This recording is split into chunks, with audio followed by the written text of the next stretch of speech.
Là các bạn nhìn này, hôm nay thì chúng ta sẽ đi vào cái vấn đề về thiết kế và tạo hình bố cục. Thì bắt đầu để việc cái bài này thì chúng ta sẽ tạo ra một cái khổ giấy nhé, các bạn để ý này. Cái việc tạo khổ giấy thì các bạn ấn vào new cho mình.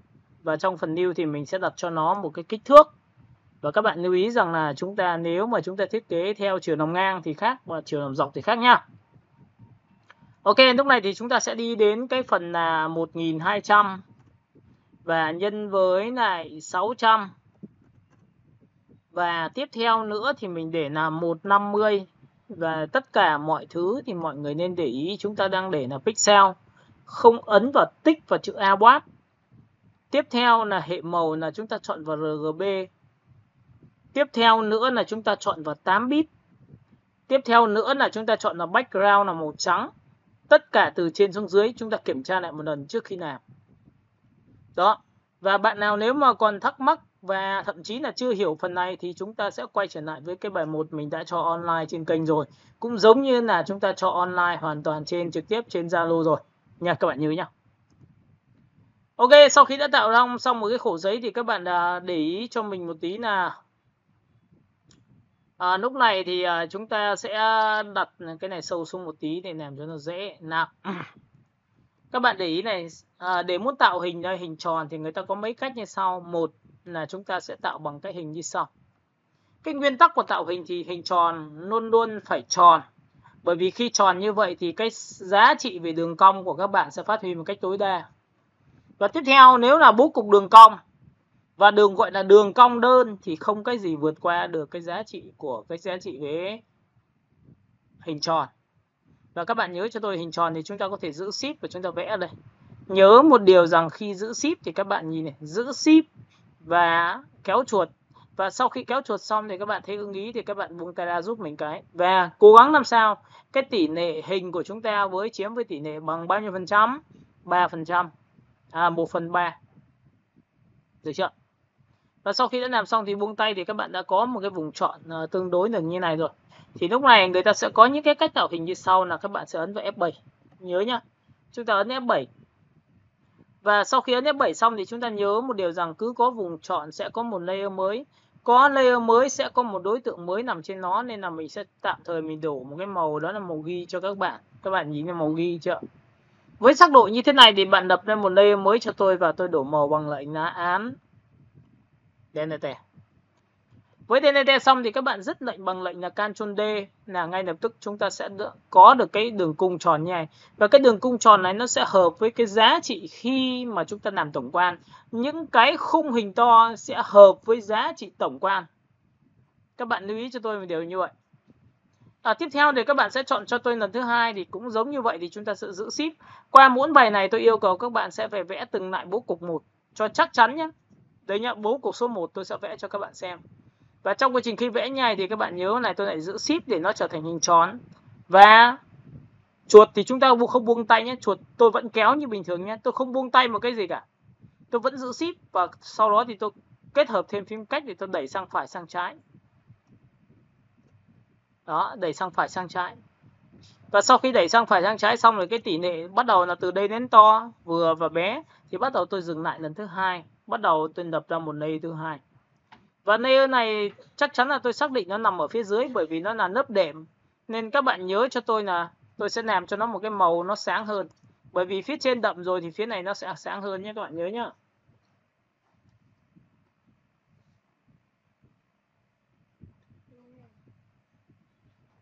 Rồi, sau khi đã làm xong được cái điều đấy thì các bạn nhìn này, tôi chọn vào OK và tôi đổ màu cho các bạn bằng lệnh là Alt Delete. Các bạn sẽ nhìn thấy tôi đã có một giá trị về cái hình thiết kế của chúng ta.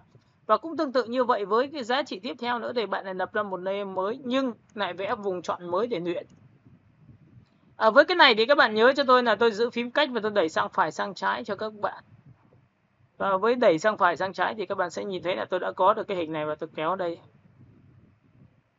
Và nguyên tắc của hình tròn thì các bạn nhớ cho tôi là nó sẽ rất hợp với đường cong. Nên là các bạn có thể làm với cái giá trị đường cong được. Nhé, các bạn lưu ý cho tôi việc đó.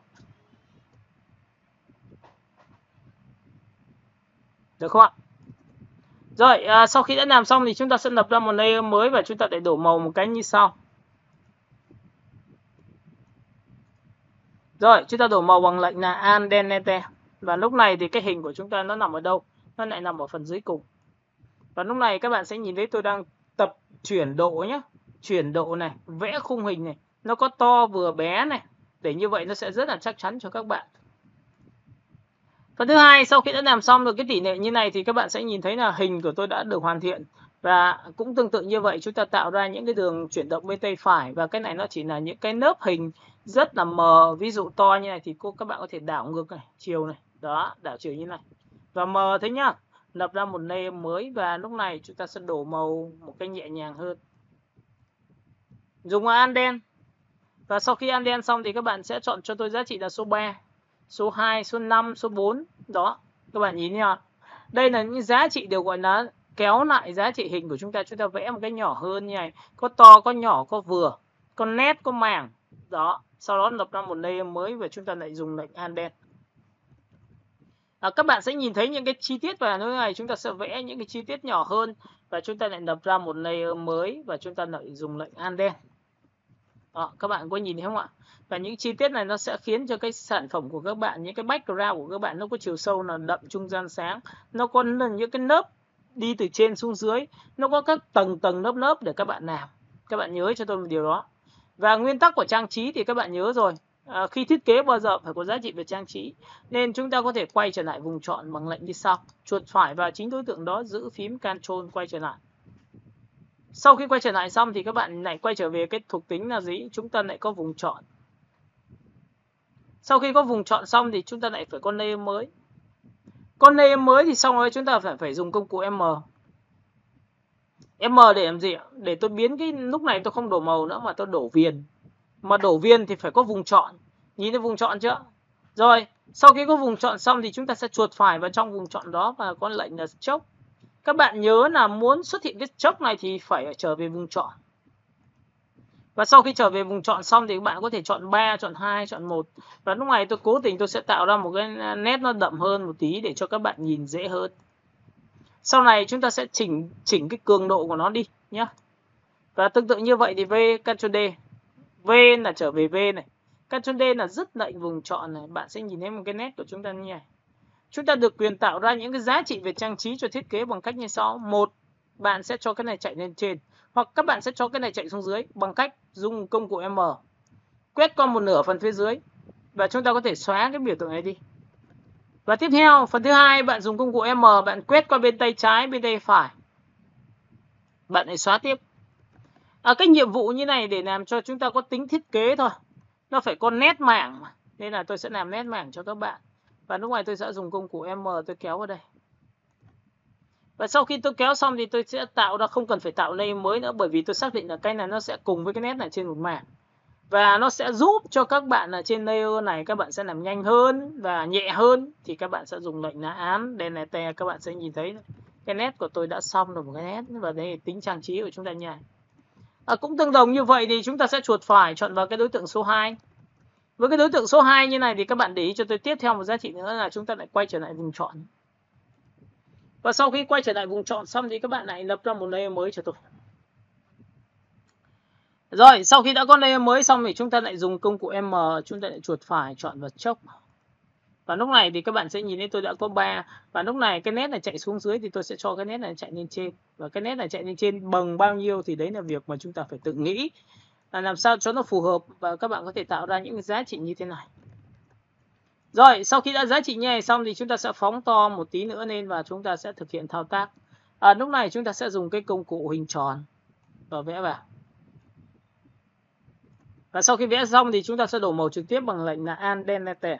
Và lúc này các bạn sẽ ấn vào Ctrl D để dứt lệnh. Đó, thì các bạn sẽ nhìn thấy là ngay lập tức là chúng ta có một cái tiêu chí. Và cái tiêu chí này thì các bạn sẽ nhìn thấy nó có sự trang trí cho các bạn. Và có nhiều người bảo là vậy thì bây giờ em muốn tạo ra một cái đường cong nữa thì có tính sao? Nhưng trước khi làm điều đó thì các bạn nên cân nhắc cho tôi. Hôm nay tôi đã nhắc một số bạn trong nhóm rồi. Đó là gì? Về cái nét của chúng ta luôn luôn cũng phải tạo ra chiều sâu cho nó, thiết kế khác nhau chứ không thể bằng nhau được. Cái này tôi sẽ đặt số 5 thì nó mờ hơn cái này nha. Sau đó tôi sẽ làm cái cuối cùng nữa thì các bạn có thể dùng cái công cụ vùng chọn rồi vẽ ra. Và nhớ một điều rằng Shift là tròn. Di chuột lên trên xuống dưới, di chuột lên trên xuống dưới để to nhỏ và dùng phím cách để dịch chuyển vị trí. dùng phím cách đấy, các bạn nhìn nhé, tôi dùng phím cách tôi di chuyển vị trí. Và lúc này thì tôi vẫn như bình thường, tôi làm bình thường thôi, nhưng nó chỉ khác nhau mỗi chỗ là nó tạo ra vị trí như này. Lúc này sau khi tôi đã làm xong khá ưng ý rồi thì tôi buông tay. Lúc này tôi có một đường cong tiếp theo thứ ba nữa, và cái đường cong này tôi sẽ làm một cái thao tác như sau, đó là lập ra một layer mới. Với layer mới này chúng ta sẽ dùng công cụ M và chuột phải chọn vào cái lệnh đó là gì? Stroke. Và sau khi chọn stroke xong thì các bạn sẽ chọn số 3 cho tôi. Thì lúc này cái nét của chúng ta nó rất là rõ. Với cái nét số 3 này tôi quyết định giá trị cho nó bằng cách là dùng công cụ M và tôi quét qua một nửa phần phía này và tôi lại ấn vào delete. Sau khi delete xong thì các bạn sẽ dùng công cụ hình tròn và chúng ta lại vẽ trực tiếp nha. Với cái tiêu chí như này. Được chưa? Và nhỏ thôi, dùng phím cách đẩy vào đúng vị trí này, đổ màu delete. Với cái này các bạn sẽ chọn cho tôi số 3 thì nó sẽ có cái độ to nhỏ khác nhau, độ đậm nhạt khác nhau. Các bạn nhìn chưa? Với những cái chi tiết hình như này thì các bạn có thể được quyền chọn lựa những cái khung hình tiếp theo, những cái giá trị nữa cho các bạn. Lúc này các bạn sẽ nhìn thấy bên này chúng ta sẽ có một cái bố cục. Nhưng có những cái bố cục của chúng ta nhớ một điều rằng đây là một loại bố cục. Chúng ta có thể chụp màn hình, các bạn nhìn nha. Tôi sẽ chụp màn hình và gửi thẳng vào trực tiếp Zalo cho các bạn trong nhóm của chúng ta nhá. Ok, các bạn đợi một tí và tôi sẽ chụp màn hình cho các bạn. Sau khi chụp màn hình xong thì tôi sẽ sang Zalo cho các bạn để tôi gửi vào nhóm cho các bạn luôn. Để thứ nhất là chúng ta sẽ chính xác là chúng ta sẽ làm từng cái một, được chưa? Ok, và lúc này thì các bạn sẽ nhìn thấy là lúc này tôi sẽ quay trở lại với cái thuộc tính của chúng ta. Đầu tiên là chúng ta sẽ làm sao? Chúng ta lại vào cái nhóm của chúng ta thôi. Được chưa? Đây ạ. Rồi, với cái bài như này đã xong được cái phần đầu tiên về cái bố cục rồi thì bây giờ chúng ta sẽ tiếp tục đến phần thứ hai. Và đến phần thứ hai thì các bạn nhớ một điều rằng các bạn sẽ lưu lại cho tôi. Chúng ta sẽ lưu lại một cái bố cục. Và bố cục này thì tôi sẽ để ra ngoài, tôi sẽ để ra một cái ổ. Và cái bộ ổ này thì tôi sẽ để cho các bạn một cái tư liệu đồ họa. Và tôi sẽ có một cái, ok, tôi sẽ ghi là bố cục.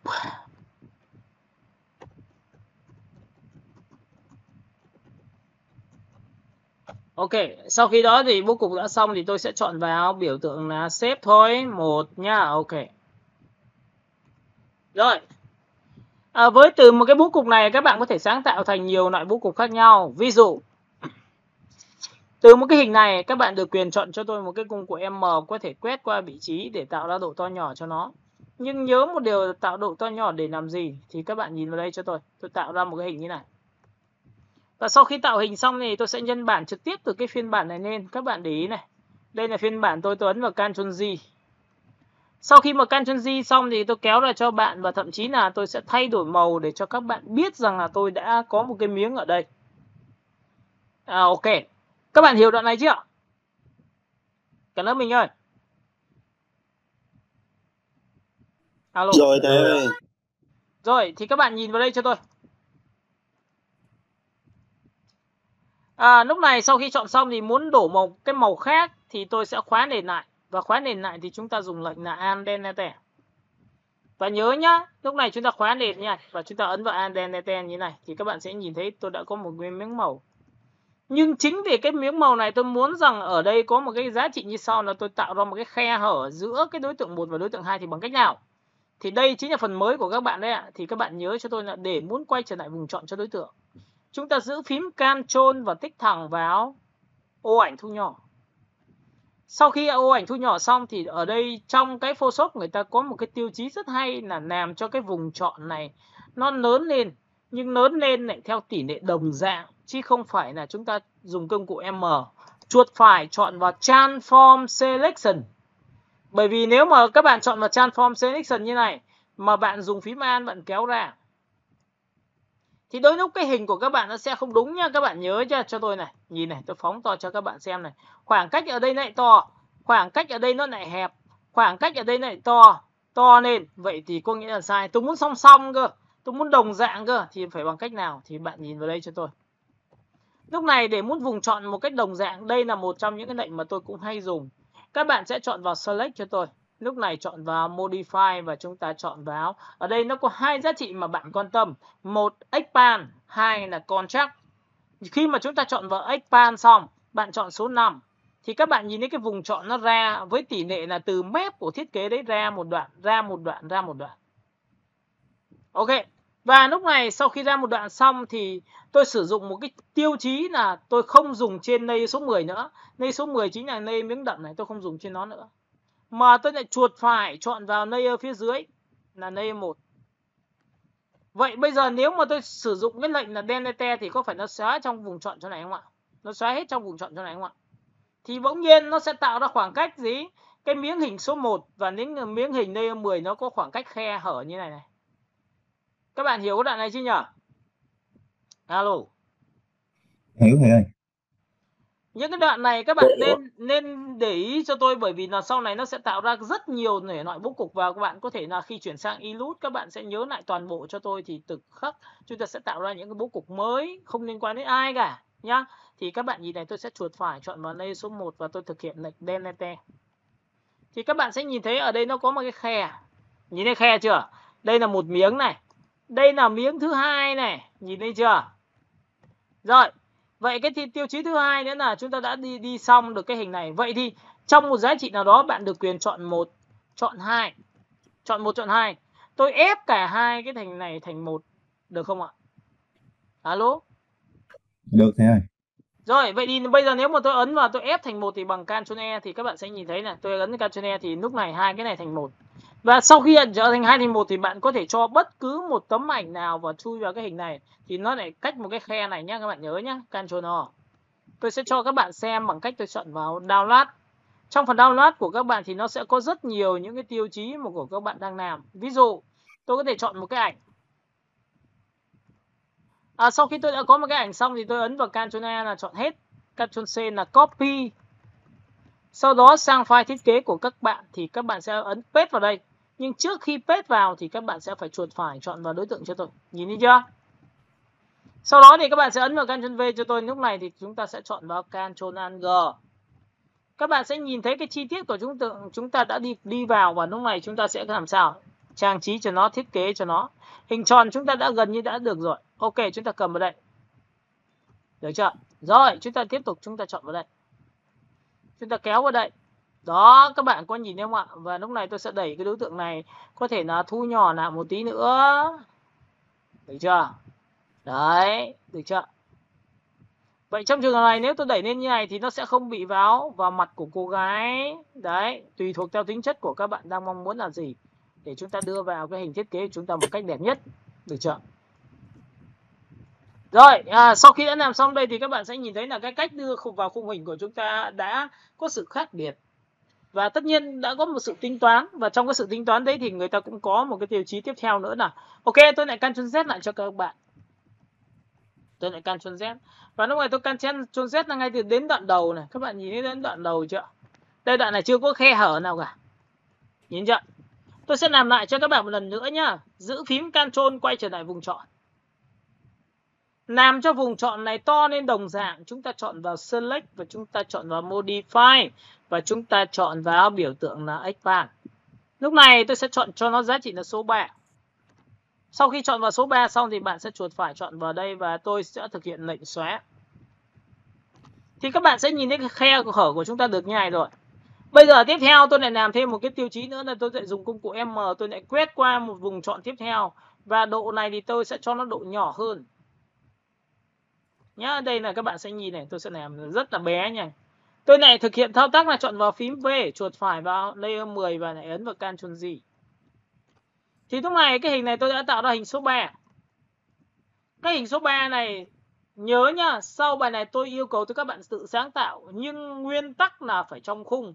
Nó phải dành cho những cái khu vực là khu vực dành cho ảnh này, khu vực dành cho text là khu vực dành cho logo thì vẫn phải có nhá. Chứ không phải sáng tạo tự nhiên lại chúng ta lại không có được. Được không ạ? Rồi, bây giờ tôi lại quay trở lại với khóa nền và tôi lại đổ một cái màu khác biệt cho các bạn. Đậm hơn. An, đen đề tè. Các bạn nhìn thấy chưa? Và lúc này tiếp tục tôi lại dùng quay trở lại vùng chọn cho đối tượng. Chúng ta lại chọn vào Select và tôi lại chọn vào Modify và chúng ta chọn vào Expand và tôi chọn vào đây. Lúc này tôi sẽ phóng to ra một tí. Tôi lại chuột phải thẳng trực tiếp vào layer 10. Các bạn nhớ nhá, Khi tôi chọn layer 10 và lúc này tôi ấn nút delete, nhìn thấy chưa? Thì lúc này tôi đã xóa được cái layer 10 của chúng ta rồi. Ctrl D. Các bạn nhìn thấy chưa? Ok, mọi người nhìn cái này chưa? Alo. Thấy rồi ạ. Thấy rồi ạ. Rồi, bây giờ tôi sẽ bày cho bạn một chiêu thức tiếp theo, một lần nữa là tôi sẽ làm 4 cái cho các bạn dễ nhìn và dễ nhớ hơn. Tôi sẽ vẽ tiếp theo một lần nữa vào đây. Được chưa? Tôi sẽ vẽ 4 cái luôn. Rồi, lúc này tôi lại dùng công cụ phím V, lại chuột phải chọn vào layer số 11, tôi lại ấn vào Ctrl G. Và lúc này Ctrl G xong thì tôi đã có một layer 11 rồi, tôi kéo ra ngoài cho các bạn xem. Đây miếng của tôi vừa làm ra đây. Và tất nhiên lại khóa nền. Khóa nền là gì? Thì bây giờ phải xem nhá. Chúng ta đã nói rất là kỹ cái vấn đề về khóa nền, tôi lại chọn màu đậm hơn bằng lệnh Alt Delete. Mọi người nhìn thấy cái này của tôi chưa? Và tôi sẽ thể hiện cho bạn tiếp theo này, giữ phím Ctrl quay trở lại vùng chọn. Sau đó làm vùng chọn to hơn bằng công cụ M và chuột phải chọn vào phấn chọn vào Select, chọn vào Modify, chọn vào Expand. Tôi lại chọn vào số 3. Cũng tương tự như vậy, chúng ta sẽ chọn vào công cụ V và chuột phải thẳng trực tiếp vào layer 11 và lúc này tôi sẽ dùng xóa đi. Thế nha, tại sao xóa thì tôi nói rồi. Tôi xóa đi thì các bạn có nhìn thấy khe hở nó giống nhau chưa? Ok. Và sau khi là trước khi làm, bây giờ tôi sẽ cho các bạn một tiêu chí như sau. Tôi có layer số 1 12, layer số 2 là 11, số 3 là 10 và tiếp theo là layer số 1. Có 4 cái đối tượng này đang là opacity 100%. Tôi thực hiện một thao tác như sau là tôi sẽ cho cái 12 này, nhìn nhá. Đầu tiên tôi sẽ gom tất cả đối tượng này lại với nhau. Từ 12 đến 11 đến 10 đến 1. Tôi kéo ra cho các bạn xem, đây là đối tượng tôi vừa tạo ra. Tôi ấn vào Ctrl E. Ctrl E là ép nó lại thành 1 để nó tạo ra một cái bố cục khung hình của tôi. Và lúc này các bạn sẽ nhìn thấy là tôi ấn vào Ctrl A, Ctrl C và sang bên file thiết kế thì các bạn nhìn thấy Ctrl V. Lúc này nếu mà bạn cho cái ảnh chui vào cái hình ở phía dưới 12, 12 là khung. Tôi sẽ cho các bạn tên là khung nhá. Nào, 13, Ctrl Alt G. Ctrl Alt G là cách cho ảnh chui vào khung. Hay giữ phím Alt chỉ vào bên trong cũng là khung. Các bạn sẽ nhìn thấy V. Tôi đẩy vào đây. Ctrl T thu nhỏ lại. Ctrl T là thu nhỏ hình lại. Và các bạn sẽ nhìn thấy ở đây tôi đã có một cái khung hình. Và cái khung hình này bạn sẽ đẩy sang trái sang phải của các bạn. Được chưa? Đó, các bạn nhìn chưa? Ok. Và các bạn sẽ nhìn thấy chỉ có cảm nhận đó là nó có một cái khe chạy xung quanh, chạy bên trong cái hình thôi. Nhưng bây giờ tôi muốn tạo ra những cái sắc độ thì sao? Thì bây giờ tôi sẽ nói cho các bạn về cái cách như này nhé. Trước khi tạo khung hình ép vào thành 1, bạn hãy làm cho tôi một cái thao tác như sau. Đây ạ. Chuột phải vào thằng đầu tiên là 12, opacity này tôi đặt là 20. 20%. Chuột phải thằng số 2 tôi chọn vào 40%. Chuột phải thằng số 3 tôi sẽ chọn vào 60% và cuối cùng là chọn vào 100% hoặc 100%. Cái này là 80%, cái này là 60%, ấn số 6. Và tiếp theo cái này chọn vào 40%. Mọi người thấy là tôi đã chuyển độ chưa ạ? Số 1 nhá, số 2, số 3, số 4 này. Chuột phải chọn 1, chuột phải chọn 2, chuột phải chọn 3 và chuột phải chọn 4. Nhìn cái này của tôi chưa? Alo, cả nhà nhìn thấy cái này chưa? Thấy thầy ơi. Rồi, bây giờ chúng ta sẽ ấn vào biểu tượng như sau là chúng ta ấn vào biểu tượng là Ctrl E. Và sau khi Ctrl E xong thì đối tượng khung hình này của chúng ta nó có 3 tầng lớp sắc độ. Sắc độ thứ nhất là 100%, sắc độ thứ hai là 80%, sắc độ thứ ba là 60% và sắc độ cuối cùng là 40%. Và lúc này cũng tương tự như vậy, tôi lại ấn vào Ctrl E, Ctrl C và sau đó sang bên là file thiết kế thì chúng ta ấn vào Ctrl V. Lúc này các bạn sẽ ấn vào Ctrl Alt G cho tôi. Và sau khi Ctrl Alt G xong thì chúng ta sẽ ấn vào Ctrl T và thu nhỏ đối tượng lại. Thu nhỏ đối tượng lại thì các bạn sẽ nhìn thấy ở đây nó xảy ra một vấn đề, nó tạo ra chiều sâu cho thiết kế của chúng ta bằng cách đó là nó hiển thị theo độ opacity của từng khung hình nó chui vào. Các bạn nhớ nhá, hiển thị theo từng khung hình của đối tượng của chúng ta chui vào. Cái đầu tiên của chúng ta đang là 100%, nó sẽ rất là rõ. Phần thứ hai của chúng ta là 80% nên cái này mờ đi. Cái này 80, sau đến cái này là 60% mờ đi tiếp theo, và cuối cùng là chúng ta sẽ là 40%. Vậy lúc này chúng ta sẽ tạo ra một khung hình có sự trang trí, có sự opacity, có sự sâu cho thiết kế của chúng ta như bằng các sắc độ mà chúng ta mong muốn. Các bạn hiểu cái này chưa ạ? Và tất nhiên là sau khi đã làm xong này, tôi lại chụp màn hình cho các bạn. Chúng ta chọn báo, chụp màn hình. Sau khi chụp màn hình xong thì tôi sẽ gửi cho các bạn thuộc tính số 2 trong cái file Zalo của chúng ta. Được chưa? Ok. Và sau khi đã làm xong thì chúng ta sẽ quay trở lại với cái hình này. Và bên tay phải các bạn lưu ý cho tôi.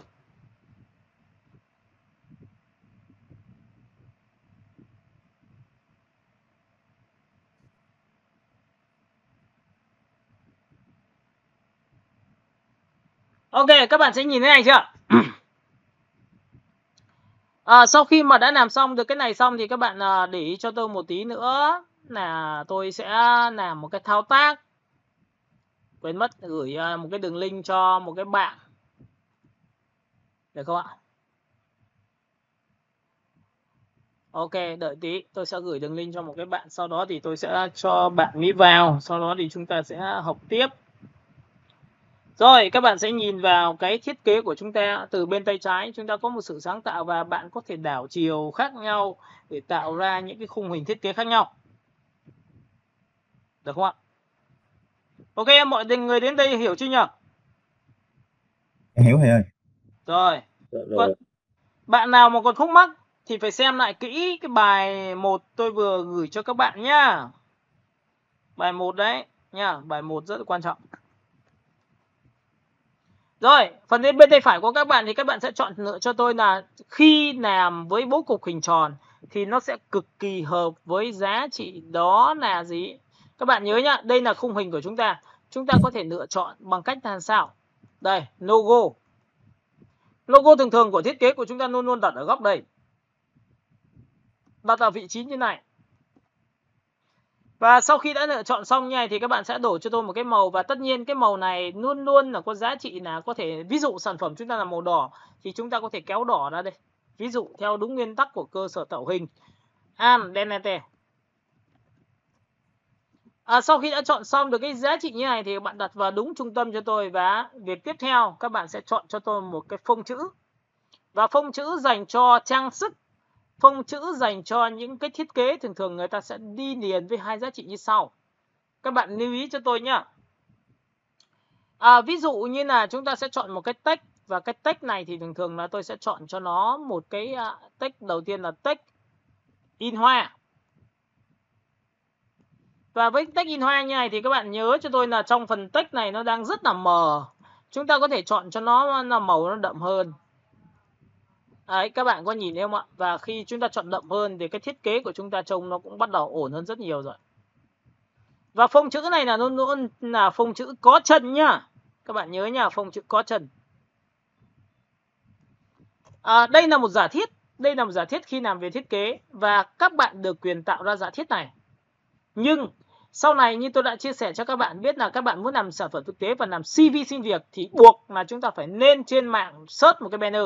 Bởi vì chúng ta đang làm banner thì search nội dung của banner về và chúng ta lấy về. Các bạn nhớ nhá, lấy hết về.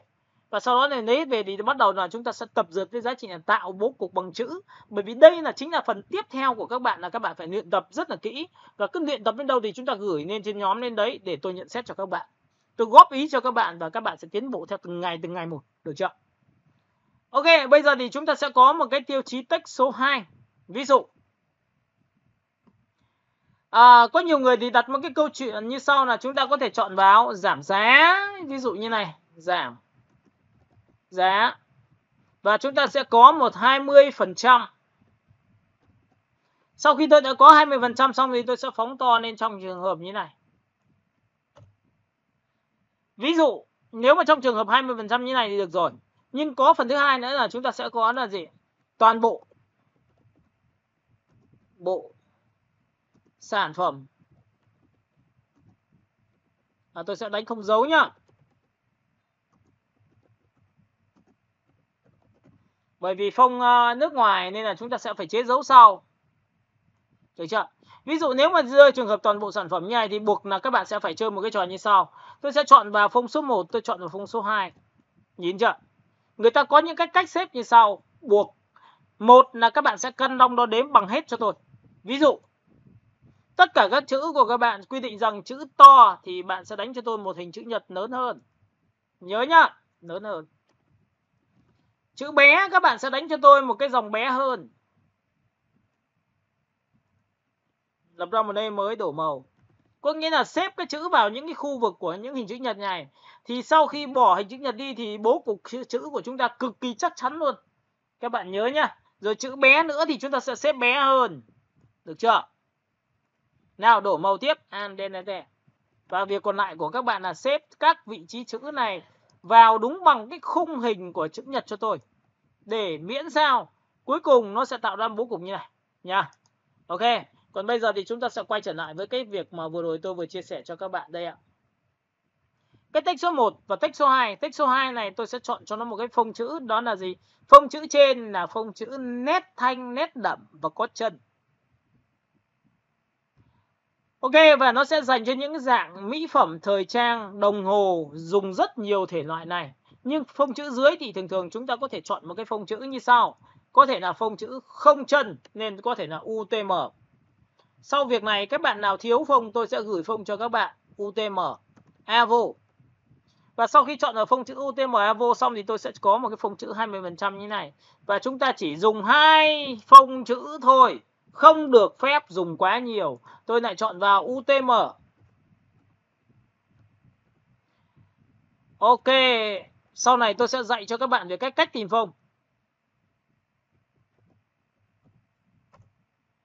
Rồi, sau khi đã chọn vào UTM AVO xong thì các bạn sẽ đặt vào đây cho tôi.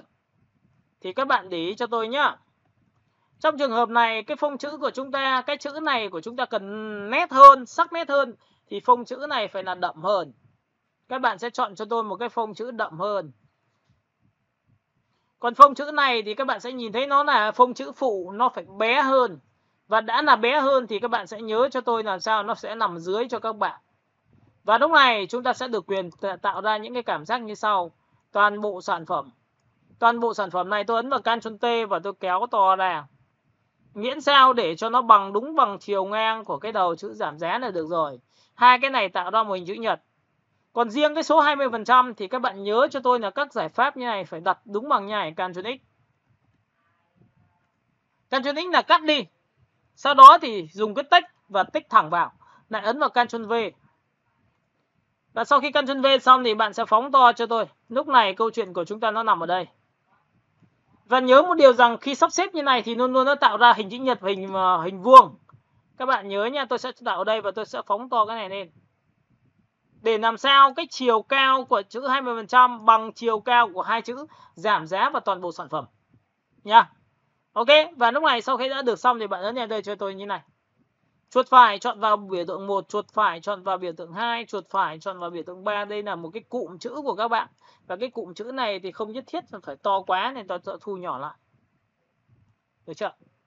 Nếu bạn nào mà muốn đánh một cái kích thước theo tỷ lệ vàng thì rất là đơn giản. Tôi sẽ phóng to cho các bạn xem nhé. Tôi dạy cho bạn chiêu thức này. Đầu tiên nó bằng chiều ngang của đối tượng viết chữ trên. Bằng ngang chữ trên. Sau đó thì các bạn sẽ nhìn thấy cái phông chữ của chúng ta đây. Chiều ngang đây và chiều cao đây. Chúng ta gõ vào đây. Được chưa? Ấn dấu chia. Chúng ta sẽ làm sao? 1.618. Nhớ nhá. Chúng ta ấn vào 100/618. À đây là x y, quên đây mới đúng. Tôi sorry các bạn, cần phải kéo xuống dưới một tí nhá. Nào. Ở đây nó cái chiều ngang đây. Chúng ta sẽ kéo sang bên này. Chia nhá. Tại vì do hai cái này là khóa lại với nhau rồi mà thay đổi chiều này thì chiều kia cũng thay đổi theo. Nên tôi sẽ chia cho các bạn. Chia 1.618. Được chưa? Và sau khi ấn Enter như này thì có nghĩa đây là tỷ lệ vàng. Bởi vì hình ở phía dưới bằng 2/3 tỷ lệ phía trên. Và nhớ một điều tiếp theo lần nữa cho tôi là tôi sẽ đẩy hoàn toàn cái này lên một tí nữa cho các bạn. Nhìn chưa? Phông chữ như này đã tạm ổn rồi thì bắt đầu chúng ta mix chọn vào đối tượng, chọn vào một cái cụm như này, chuột phải chọn số 1, chuột phải chọn số 2, chuột phải chọn số 3. Và chuột phải chọn số 4, sau đó thì bạn sẽ phóng to thêm một lần nữa cho tôi để tỷ lệ làm sao cho nó phù hợp. Nó đủ lớn, đủ đẹp là được rồi. Các bạn nhìn nhá. Và các bạn lưu ý cho tôi là phông chữ nước ngoài với phông chữ Việt Nam nó khác nhau ở phần dấu. Nên không phải cái gì cũng để sát được với nhau như này đâu nhá. Nếu để sát mà mất dấu thì tuyệt đối không được làm. Để sát mà giữ được dấu và để sát bạn có thể chế dấu được để người ta nhìn được ra là cái dấu đó đọc để cho hiểu được thì bạn giữ lại được nhá. Ok, và lúc này các bạn sẽ nhìn thấy cái chữ của chúng ta nó có giá trị đầu tiên là căn giữa, nhưng ở đây nó có một cái yếu tố cho các bạn là xếp cái giá trị được như thế này. Nhìn thấy chưa? Và chúng ta sẽ có một cái bố cục. Khoảng cách từ logo đến chữ sẽ dài hơn, sẽ cao hơn tỷ lệ của từ chữ so với chữ dòng chương trên và dòng dưới với nhau. Lúc này các bạn sẽ tạo ra một cái bố cục tiếp theo cho tôi, đó là hình như thế này. Các bạn nhìn chưa? Và chúng ta sẽ làm sao ạ? Chúng ta để ấn vào Ctrl Shift S. Tôi sẽ dọn vào số 2. Lưu nó lại. Và tiếp theo tôi lại chụp màn hình cho các bạn. Lúc này cái nhóm của chúng ta rất là quan trọng, bởi vì là tôi đã dạy cho các bạn về cái tiểu tiết rồi. Sau buổi hôm nay chúng ta sẽ phải nâng cấp cái phiên bản về bố cục của chúng ta lên tốt hơn. Rồi, chúng ta sẽ chuyển sang cái nhóm của chúng ta và tôi sẽ paste vào đây cho các bạn. Được không ạ? Rồi, phần chữ này là chúng ta đã nhìn thấy nó khá là ổn rồi. Được chưa? Bây giờ tiếp theo cái phần bên thứ hai của chúng ta không giữ nữa. Chúng ta sẽ tạo ra những cái bố cục khác biệt bằng cách nào? Tôi sẽ chuột phải chọn vào thằng này, tôi xóa đi. Chuột phải thằng này xóa đi. Chuột phải vào thằng này xóa đi và chuột phải thằng này xóa đi. Ok, chuột phải thằng này xóa đi, chuột phải thằng này xóa đi và chuột phải thằng này xóa đi. Bạn sẽ để bên tay trái của bạn để nguyên, bên tay phải của bạn để nguyên. Và bên tay trái chúng ta sẽ tạo ra các loại bố cục bằng như sau. Ví dụ, lúc này chúng ta sẽ chọn vào hình tròn. Tôi lại chọn vào hình tròn. Bố cục hình tròn chúng ta có rất nhiều kiểu. Ví dụ kiểu số 1 nó làm như thế này. Được chưa? Và tôi để khá là cân đối thôi, nhìn tương đối thôi, nhìn chưa? Buông tay ra. Làm thế nào để được cái này thì lúc này tôi lập ra một layer mới và tôi lại đổ cho nó một cái màu. Lúc này tôi sẽ để ra một cái màu đậm. Bước theo tôi sẽ dùng cái công cụ M và tôi lại tiếp tục tôi lại chọn vào cơ công cụ M và tôi lại kéo vào đây. Và cố gắng làm sao để tạo ra những cái cảm giác khác nhau. Các bạn nhìn nhá. Đấy ạ. Tôi để 2 cái thôi. Nhìn chưa? Và sau khi được xong thì tôi sẽ dùng buông cách đầu tiên này. Thứ hai, buông chuột, buông shift, được chưa? Sau đó lập ra một layer mới. Và layer mới này tôi sẽ để nó nhẹ hơn. Density. Density là giá trị là tôi đổ màu và cái hình này là lớp ở phía dưới nó sẽ cho xuống dưới như này. Các bạn sẽ nhìn thấy cái hình của tôi đã được tạo hình một cách rất là đơn giản. Và lúc này chúng ta chọn vào phím V. Cái đây là một trong những bố cục khá là khó nhá. Các bạn nhớ nhá. Không phải lúc nào chúng ta cũng dùng được bố cục này đâu ạ. Nào. Sau khi đã chọn được bố cục này xong thì bây giờ các bạn sẽ tiếp tục đến cho tôi một giá trị nữa là chúng ta sẽ chuột phải chọn biểu tượng này. Ở đây nó có hai sự trang trí cho các bạn. Một là bạn sẽ để cái này là trang trí. Hai là cái này các bạn sẽ để hình. Đấy, có rất nhiều thứ để trang trí cho các bạn. Và tôi muốn rằng tạo ra sự trang trí bằng cách nào thì bạn nhìn vào đây cho tôi. Tôi quay trở lại vùng chọn cho đối tượng. Tôi muốn tạo ra một cái khe trắng ở giữa. Thì này chúng ta phải làm thế nào? Chúng ta chọn vào Select. Chúng ta chọn vào Modify. Và chúng ta chọn vào biểu tượng là Expand. Và tôi chọn là số 3. Sau khi chọn số 3 xong tôi chuột phải thẳng trực tiếp vào cái miếng số 2. Chính là miếng màu ghi phía dưới. Nhìn chưa? Và tôi ấn xóa đi thì ngay tức các bạn sẽ nhìn thấy cái khe của tôi. Sau khi đã có khe xong, các bạn sẽ đặt cho tôi một giá trị như sau. Dùng công cụ M, chúng ta quét vào đây. Chọn với tỷ lệ. Các bạn nhé, chọn với tỷ lệ. Ví dụ tôi chọn với tỷ lệ 1/3 và 2/3 đặt như này. Và sau khi tôi làm xong được cái biểu tượng này xong thì các bạn sẽ nhìn này tôi lập ra một layer mới. Sau khi layer mới xong thì tôi sẽ đổ một cái màu mới nó sáng hơn. Đây là trích đoạn đây ạ. Tổng quan và trích đoạn Density. Và tất nhiên cái này phải cho lên trên tất cả. Được chưa? Sau khi đã cho lên trên tất cả xong thì các bạn sẽ nhớ cho tôi tiếp theo một lần nữa là tôi sẽ chuột phải. Tôi lại chọn vào vùng chọn. Tôi lại đặt vào đây. Và ở đây này người ta có hai sự lựa chọn cho các bạn, một là bạn đặt lệch, hai là bạn sẽ đặt không lệch. Đấy, có nhiều sự lựa chọn cho chúng ta và chúng ta có thể thay đổi bằng cách là chúng ta đặt lệch nó đi. Lập ra một layer mới và tôi lại chọn cho nó một cái giá trị sáng hơn nữa. Và tôi đổi màu thôi, Andenate. Và cái này nó nằm ở phía dưới nha các bạn nhớ nha. Đấy chưa? Có hai nớp. Với cái giá trị này tôi tạo cho các bạn xem một cái giá trị như sau, đó là tôi chọn vào miếng đầu tiên. Ví dụ bạn dùng chất liệu. Ví dụ sản phẩm của bạn đơn giản thì hình này phải là phức tạp. Và để muốn có sự phức tạp đấy thì bạn tìm cho tôi rất nhiều thể loại để chúng ta có thể lựa chọn được. Ví dụ chọn vào Canchono. Bạn làm cho mỹ phẩm chẳng hạn. Ví dụ trong trường hợp này cái hình background bạn mong muốn là gì? Ví dụ chúng ta chọn vào thư viện ảnh. Chúng ta chọn vào thư viện ảnh. Sau khi chọn vào thư viện ảnh xong thì các bạn sẽ chọn đến phần hoa cho tôi. Ví dụ hoa. Trong phần hoa thì chúng ta sẽ có rất nhiều thể loại có chi tiết và không chi tiết. Thì bạn có thể chọn một loại chi tiết. Ví dụ tôi chọn vào đây rất nhiều chi tiết đây. Lúc này chúng ta ấn vào Ctrl A là chọn hết, Ctrl C là copy. Và sau đó để sang phía bên này, các bạn sẽ nhìn thấy là tôi chuột phải vào biểu tượng. Có nghĩa là muốn cho bông hoa nó vào đâu thì phải chuột phải vào cái khung đó. Sau khi chuột phải vào khung đó, các bạn ấn vào Ctrl V giúp tôi. Lúc này các bạn chọn vào Ctrl G. Cái đối tượng hoa này chính là nền background để các bạn làm thiết kế. Nó chỉ là background thôi nha. Được chưa? Phần thứ hai nữa là gì ạ? Cái phần này của các bạn nhìn chưa? Bạn có thể đẩy nuôi vào trong cho nó tròn như này. Và khi đẩy nuôi vào trong như này thì các bạn sẽ nhìn thấy là cái hình này là trích đoạn, nên chúng ta có thể dùng Ctrl O. Và lúc này chúng ta trở về phần download. Chúng ta sẽ chọn vào một cái được gọi là mỹ phẩm. Trong phần mỹ phẩm thì các bạn sẽ nhìn thấy cái tông màu chúng ta đang là tông màu gì. Ví dụ tôi chọn vào màu xanh, màu đỏ, màu tím, màu vàng đều có hết ở trong đây. Được chưa? Chúng ta lăn chuột xuống và chọn lựa cái hình. Bên ngoài là phức tạp thì bên trong sẽ là đơn giản. Ctrl A chọn hết, Ctrl C copy và sang file thiết kế của chúng ta. Nhưng trước khi mà paste sang thì tôi tắt bỏ cái file ảnh này đi cho nó đỡ nặng. Chuột phải chọn vào biểu tượng và Ctrl V. Lúc này hình ảnh quá to thì cứ cho vào Ctrl G đi. Ctrl G là làm cho ảnh chui vào khung. Và lúc này các bạn sẽ ấn vào Ctrl T và bạn thu nhỏ cái đối tượng lại. Các bạn nhìn chưa? Đối tượng lại, thu nhỏ lại. Thu nhỏ lại. Và lúc này nó sẽ có giá trị cho các bạn là tương phản giữa gì? Phức tạp và đơn giản nha. Bên ngoài là phức tạp nhiều chi tiết thì bên trong lại đơn giản. Và cuối cùng cái nhân vật chính của chúng ta chính là cô gái đây ạ. Chúng ta sẽ ấn vào biểu tượng là Ctrl O.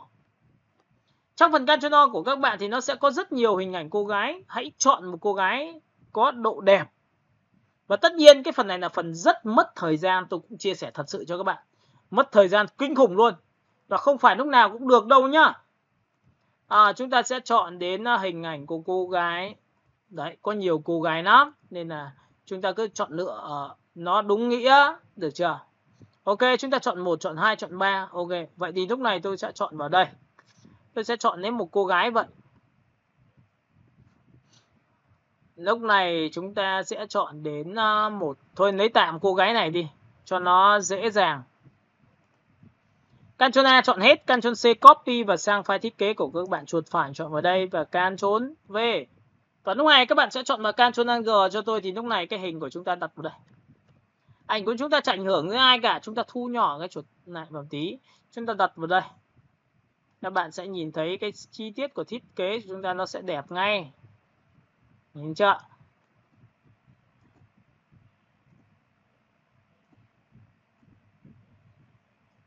Ok, và lúc này thì các bạn sẽ nhìn thấy cái hình của tôi đã làm xong.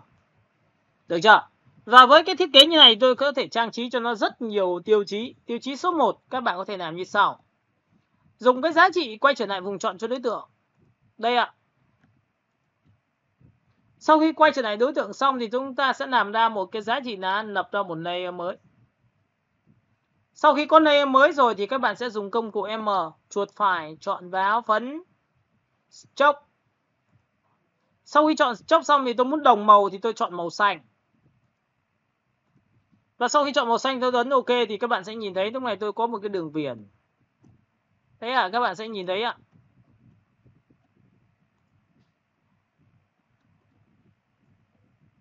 Và sau khi đã có đường viền xong này thì các bạn sẽ nhìn thấy tôi đã có đường viền số 1. Với cái đường viền số 1 như này thì tôi sẽ dùng cái công cụ vùng chọn và tôi quét qua vị trí của bên trong tôi xóa đi, bởi vì tôi chỉ lấy bên ngoài thôi nhé. Các bạn nhìn chưa? Tôi chỉ lấy bên ngoài. Và đã là cái bên ngoài như này tôi không muốn rõ như này mà tôi chỉ muốn là chơi tầm khoảng 30% thôi. Và tôi copy ra sản phẩm số 2.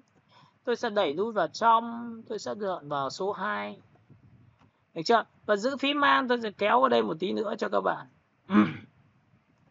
Và lúc này các bạn sẽ kéo vào đây cho tôi. Nha, các bạn sẽ nhìn này. Đấy nhá. Chúng ta giữ phím Man, chúng ta kéo đây. Và chúng ta chọn số 1. Ở đây thì chúng ta có những cái chi tiết trang trí cho thiết kế của chúng ta một cách rất ổn rồi.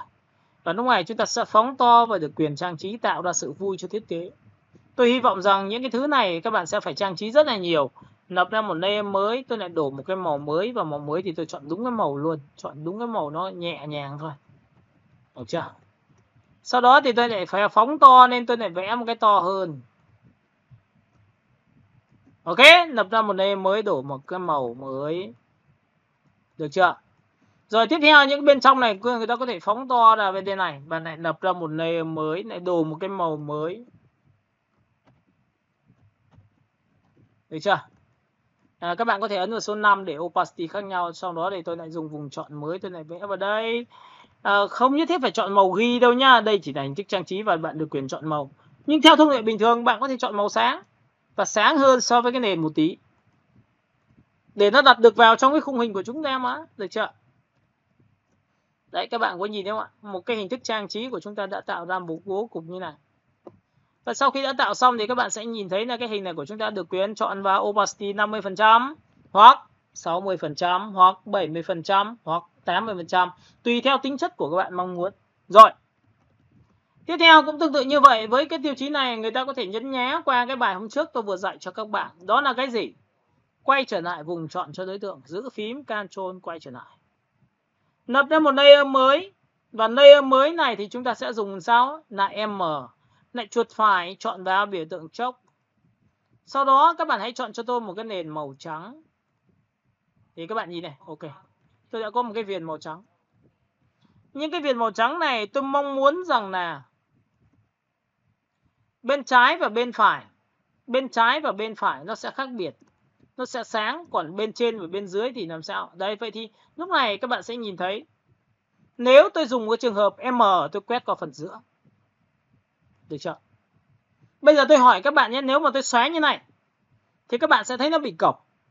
Nhưng khi tôi dùng Shift F6 là làm mềm vùng chọn, bài hôm trước chúng ta đã được áp dụng. Và tất nhiên tôi sẽ chọn là 15 đến 20%. Sai làm lại, nếu xóa nhảy thấy cứng làm lại. Shift F6 làm lên một lần nữa 40. Và lúc này tôi nói thật cho các bạn biết là xóa như này thì cái chi tiết của cái đường viền này của chúng ta cực kỳ chuyên nghiệp. Nhìn thấy chưa? Đó. Rồi tiếp theo cũng tương tự như vậy với cái giá trị bên trong của cái hình này 20. Chúng ta giữ phím Ctrl quay trở lại vùng chọn cho đối tượng. Lại lập ra một layer mới phía trên cùng. Được chưa? 27 đấy. M là công cụ M. Chuột phải lại chọn chốc. Đấy, từ nãy giờ tôi chỉ nói mấy cái lệnh này thôi. Và sau khi đã làm xong thì bây giờ tôi có một cái đường viền. Nhìn chưa? Đường viền này các bạn có thể dùng công cụ M.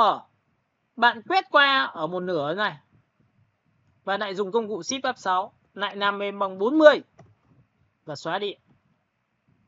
Đấy, các bạn nhìn thấy hình của tôi chưa? Với những giá trị khung hình như này, bạn được quyền là đẩy thêm một vài cái hình tròn để cho nó trang trí, nó đẹp hơn, nó tốt hơn cho các bạn. Và cái màu sắc thì bạn nhớ cho tôi là chúng ta cũng có thể thay đổi. Ví dụ cô gái này là màu như này thì cái chữ này của chúng ta sẽ phải làm sao? Căn chỉnh lại. T. Chúng ta sẽ chọn một tí gọi là kéo xanh. Chúng ta sẽ chọn một tí được gọi là kéo xanh. Tất nhiên còn kéo đỏ nữa nhá. Nhưng mà đây là cứ kéo xanh đã. Được chưa? T. Chúng ta sẽ chọn vào đây và chọn vào màu xanh. Đó, các bạn nhìn nhá. Và logo lúc này thì tôi sẽ để cho nó một chút xíu màu xanh. Đẩy màu ra cho các bạn dễ nhìn nhá. Rồi, bây giờ để muốn thay đổi màu của đối tượng logo, chúng ta sẽ phải làm một thao tác khóa nền. Nhìn thấy khóa nền chưa? Đồ màu bằng lệnh Identity. Đó, thì các bạn sẽ nhìn thấy đây là một sản phẩm bố cục số 2. Chúng ta đã làm qua với giá trị hình tròn. Và hình tròn chúng ta có thể làm được những tiêu chí như thế này được. Được không ạ? Và tiếp theo, sau khi đã làm xong được cái này, chúng ta lại ấn vào biểu tượng này, Ctrl S này. Và chúng ta lại chụp màn hình bằng công cụ. Đấy, các bạn nhìn đi nha, chúng ta sẽ làm rất là nhiều cái bố cục của chúng ta. Và chúng ta sẽ sang file thiết kế và Ctrl V. Được chưa? Đó, rất nhiều thể loại bố cục. Tiếp theo, sau khi đã làm xong cái vị trí bên này thì chúng ta sẽ ấn vào Ctrl Shift S, chúng ta sẽ chọn vào số 3. Với cái số 3 như này, tôi được quyền xóa toàn bộ tất cả bên tay trái đi và bắt đầu tôi thay đổi bố cục. Đấy, các bạn có thấy không ạ? Khi mà mình làm về bố cục mình đừng có ngại, bởi vì ngại như này thì sau này chúng ta không sáng tạo được đâu nha. Các bạn nhớ chưa? Bố cục quá quan trọng cho việc thiết kế. Được chưa?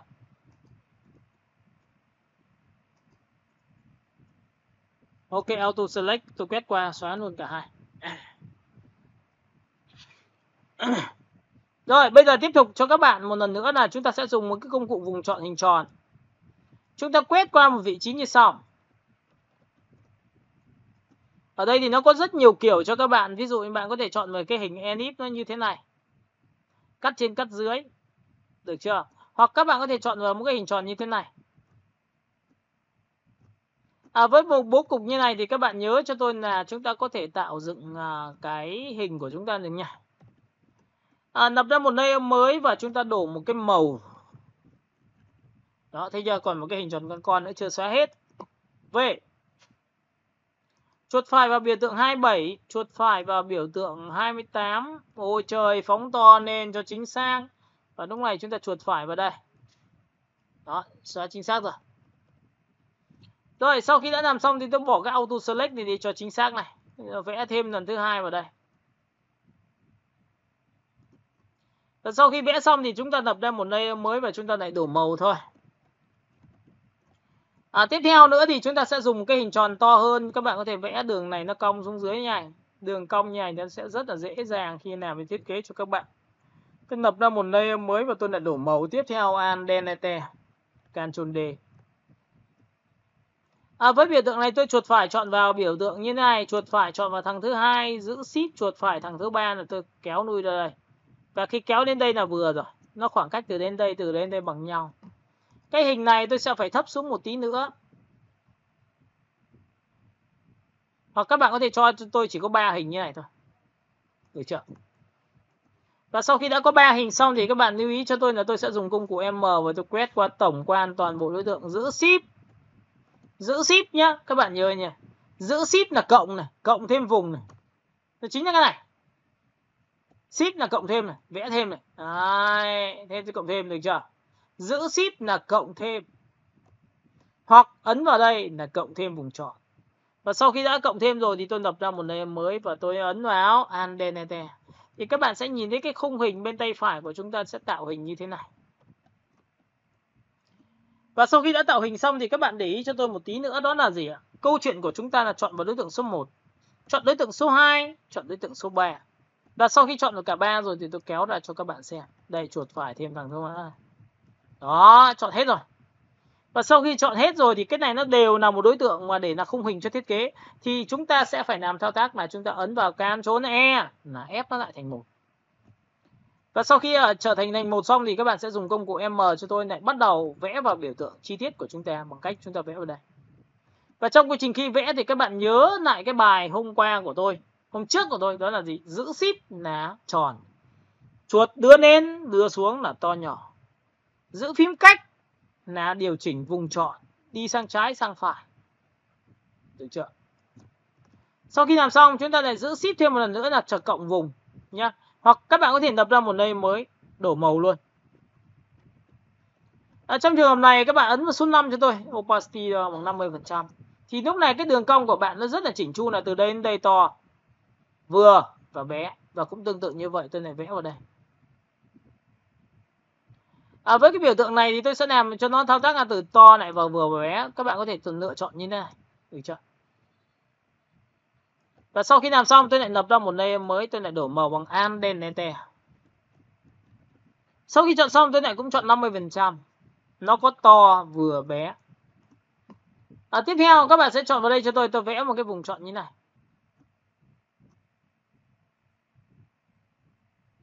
Đó, các bạn nhìn chưa? Và lúc này tôi lập ra một layer mới và tôi đổ màu cho các bạn nha. Các bạn nhìn này, Andente. Và lúc này tôi ấn vào số 5. Các bạn sẽ nhìn thấy cái đường cong chuyển động thứ hai, chuyển động của tôi chính là giá trị tôi vừa làm. Và lúc này tôi sẽ được quyền chọn cả ba cái này và ép nó thành một bằng Ctrl E.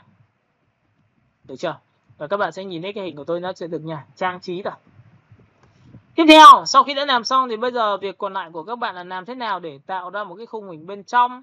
Có thể copy như nào đó thì các bạn nhìn vào đây cho tôi chuột phải thẳng vào trực tiếp cái hình đầu tiên chính là màu trắng. Nhìn nhá. Cái này 33 chính là lớp màng này. Tôi cho xuống dưới này lấy 30. 30 chính là lớp khung bên trên. Tôi nhân bản lớp khung này. Và nhân bản để làm gì? Để tôi tạo ra một cái viền bên trong để thiết kế. Bởi vì nguyên tắc thiết kế của khung thì phải có khung. Lúc này các bạn sẽ nhìn thấy là tôi muốn thay màu cho đối tượng thì tôi ấn vào biểu tượng khóa nền và tiếp tục chọn vào giá trị như sau. Tôi sẽ chọn cho nó một cái màu sáng hơn. Và tôi đổi màu bằng lệnh là Andente thì cái màu này sáng hơn. Lúc này sau khi sáng xong tôi sẽ đặt đúng về vị trí. Và lúc này sau khi đặt xong thì tôi sẽ dịch chuyển sang trái để tạo ra một cái khe rất là bé. Chi tiết này như này thôi. Bởi vì sau này tôi sẽ đặt ảnh vào. Thì với những chi tiết này nó sẽ cực kỳ hợp với những giá trị về bố cục. Giáo dục cho trẻ con. Bánh nha. Bánh nha. Giáo dục cho trẻ con nhé. Các bạn có thể làm những chi tiết đấy rất là dễ. Thậm chí là các bạn có thể cho những đồ handmade là vào đây được. Các bạn hiểu cái này của tôi chưa nhỉ? Thiệp 20 tháng 10 đều có tiêu chí này. Và lúc này các bạn có thể được quyền chọn lựa cho tôi những cái giá trị sau. Có thể chọn vào bố cục hình tròn. Đi với hình tròn. Bố cục hình tròn đi với hình tròn được mà. Đúng không ạ? Chúng ta có thể tạo ra một cái hình tròn ở đây. Hay là chúng ta tạo ra một cái bố cục hình tròn ở đây. Thấy nhá? Nó có rất nhiều tiêu chí để cho các bạn lựa chọn. Có thể là có những cái đám mây 1, đám mây 2, đám mây 3 tùy theo tính chất của các bạn. Với cái này các bạn chỉ cần chọn file. Các bạn chọn vào Ctrl O cho tôi. Lúc này sau khi chọn vào Ctrl O xong thì các bạn hãy chọn cho tôi đến phần download. Trong phần download thì các bạn sẽ nhìn thấy là cái đồ ăn của chúng ta. Chúng ta có thể lựa chọn một cái đồ ăn nào đó nó phù hợp. Là tự khắc nó đẹp ngay. Ví dụ tôi sẽ chọn ở phần đây. Tôi sẽ chọn là tư liệu. Sau đó tôi chọn chưa nọc. Tôi sẽ chọn vào ảnh đồ ăn. Trong cái ảnh đồ ăn này nó có quá nhiều những cái ảnh đồ ăn liên quan đến mực tươi, mì tôm. Đấy, ví dụ như thế, làm rất là dễ dàng. Chúng ta sẽ chọn vào mì tôm chẳng hạn. Tôi cũng đang thèm mì tôm quá. Các bạn sẽ nhìn thấy cái gói mì tôm hay là cái bát mì tôm của các bạn là hình tròn. Các bạn lăn chuột xuống và chọn cho tôi một cái gói mì tôm chẳng hạn như này. Mì tôm 2 trứng. Đấy, có tôm nhá. Ctrl A chọn hết. Ctrl C copy và sang file thiết kế của các bạn thì các bạn sẽ paste vào. Chuột phải chọn đúng nó, Ctrl V đấy. Và sau khi Ctrl V xong thì cái ảnh nó lớn quá thì phải thu nhỏ lại bằng Ctrl trừ. Ảnh lớn quá thì phải ấn vào Ctrl T để thu nhỏ lại. Ảnh lớn quá thì phải làm sao? Bây giờ to quá rồi thì cũng phải cho chui vào bằng lệnh là Ctrl Alt G. Với cái biểu tượng này thì các bạn sẽ nhìn thấy là tôi ấn vào Ctrl T và tôi thu nhỏ vào đây. Thu nhỏ vào đây. Đó, các bạn nhìn chưa?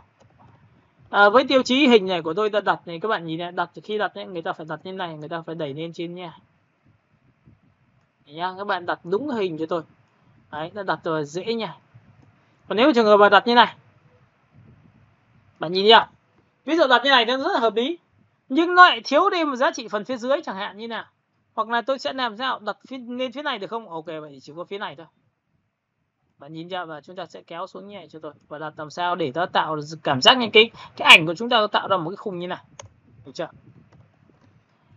Rồi, sau khi đã làm xong với cái vị trí như này thì các bạn sẽ có thể làm cho cái đồ của nó có thể liên quan đến đồ ăn được. Đấy nhá. Ok, chúng ta xóa đi. Chúng ta có thể ấn vào Ctrl O. Chúng ta có thể chọn một kem. Chúng ta có thể chọn vào đồ ăn. Đấy nhá, nhiều lắm. Nên là vấn đề là chúng ta chỉ việc chọn thôi. Nha, trà. Đây các bạn nhìn này. Chọn vào trà rất là dễ luôn. Ctrl A chọn hết, Ctrl C copy sang file thiết kế của chúng ta, chuột phải chọn vào đây là cái khung hình. Ctrl V. Lại Ctrl Alt G. Đó, và Ctrl T chúng ta sẽ thu nhỏ vào đây.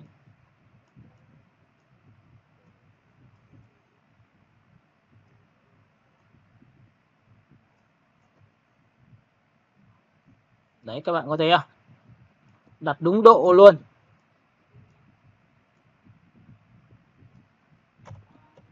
Đó các bạn nhìn chưa? Và tất nhiên chúng ta sẽ phải kết hợp thêm những cái giá trị để bố cục nữa để cho nó đẹp hơn. Có nhiều người ta vẽ một cái bố cục tận dụng cái vùng chọn hình cho trắng này của đối tượng của chúng ta, lập ra một layer mới, đổ một cái màu đó là màu xanh. Sau từ cái màu xanh xong thì tôi lại dùng cái vùng chọn hình tròn, tôi lại vẽ một cái hình tròn vào đây. Tôi lại lập ra một layer mới, tôi lại đổ một cái màu trắng, Ctrl Alt đen, Ctrl đen. Sau đó tôi ấn vào Ctrl O, tôi lại chọn một cái đối tượng hình khác. Ví dụ các bạn có thể chọn vào kem,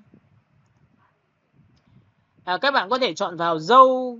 Đấy, tùy theo tính chất mà bạn mong muốn. Ví dụ như là chúng ta chọn vào đồ uống rồi. Đây, tôi sẽ chọn kem cho các bạn.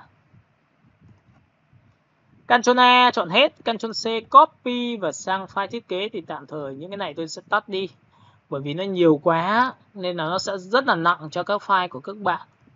Nào, Ctrl V. Sau đó thì cái ảnh to quá thì phải thu nhỏ bằng khung hình lại bằng Ctrl trừ. Sau đó thì phải ấn vào Ctrl T để thu nhỏ lại. Thu nhỏ lại. Thu nhỏ lại để nhìn này. Nhìn Ctrl cộng phóng to này. Lại phóng to lên này, thu nhỏ xuống này. Sau đó thì chúng ta chọn vào Ctrl Alt G. Với Ctrl Alt G xong thì các bạn sẽ thu nhỏ lại cái khung hình này, thì tôi thu nhỏ như này. Làm sao để nhìn được cái chi tiết của miếng hình của chúng ta. Được chưa? Đó, các bạn nhìn chưa? Và lúc này ở đây nó có rất nhiều tiêu chí là các bạn có thể dùng cái hình tròn bên ngoài vẽ vào đây. Chúng ta lập ra một layer mới. Chúng ta chọn một cái màu kéo ra ngoài. Alt và lúc này chúng ta chọn vào số nào, số 4. Sau đó chúng ta sẽ dùng cái vùng chọn vào đây, chúng ta kéo vào đây to hơn tí. Lập ra một layer mới. Chúng ta lại đổ một cái màu y chọn vào đây, đổ một cái màu xanh. Chúng ta chọn vào 5, 3. Các bạn nhìn nhé. Ở đây nó có rất nhiều sự trang trí khác nhau và chúng ta đang trang trí với thiết kế của chúng ta. Và cũng tương tự như vậy, với những giá trị này chúng ta có thể được quyền, đây là nhân vật chính, chúng ta có thể được quyền tạo ra những khung hình thiết kế. Và sau khi tạo ra khung hình thiết kế xong thì bạn sẽ lập ra một layer mới cho tôi và lại dùng công cụ M. Chuột phải chọn vào chốc. Để cho nó không quên cái lệnh mà chúng ta đang làm, chúng ta chọn vào đây. Các bạn sẽ nhìn thấy khung hình của chúng ta đặt như này. Và với khung hình này thì tôi chỉ chọn cái bên trong thôi. Tôi không chọn cái bên ngoài nữa. Nên tôi vẽ vùng chọn, tôi quét qua đây. Tôi cắt. Được không ạ? Cắt thôi. Sau đó tôi lại vẽ vùng chọn bên này, tôi sẽ tích vào đây. Tôi sẽ cắt tiếp. Đấy, các bạn nhìn nhá. Và tất cả khung hình này sau khi đã làm xong tôi đặt số 5, opacity bằng 50% để tôi trang trí. Thì các bạn nhìn đây, đây là một trong những cái bố cục mà chúng ta có thể làm được thiết kế của chúng ta. Tất nhiên bên ngoài, bên trong là ảnh rồi thì tuyệt đối bên ngoài cũng không nên dùng ảnh, cũng không khuyến khích dùng ảnh. Nên có rất nhiều bạn khi thiết kế về đồ họa cứ tham cái đoạn này là em cứ phải cho ảnh vào, nó sẽ không nên được cái giá trị cho các bạn đâu nhá. Các bạn lưu ý cho tôi cái việc đó. Và tất nhiên không thể đẹp thì chúng ta có thể được quyền thay đổi lại. Thì đây là bố cục tiếp theo. Được chưa? Chúng ta có thể chụp màn hình và tôi sẽ đưa lại cho các bạn giá trị.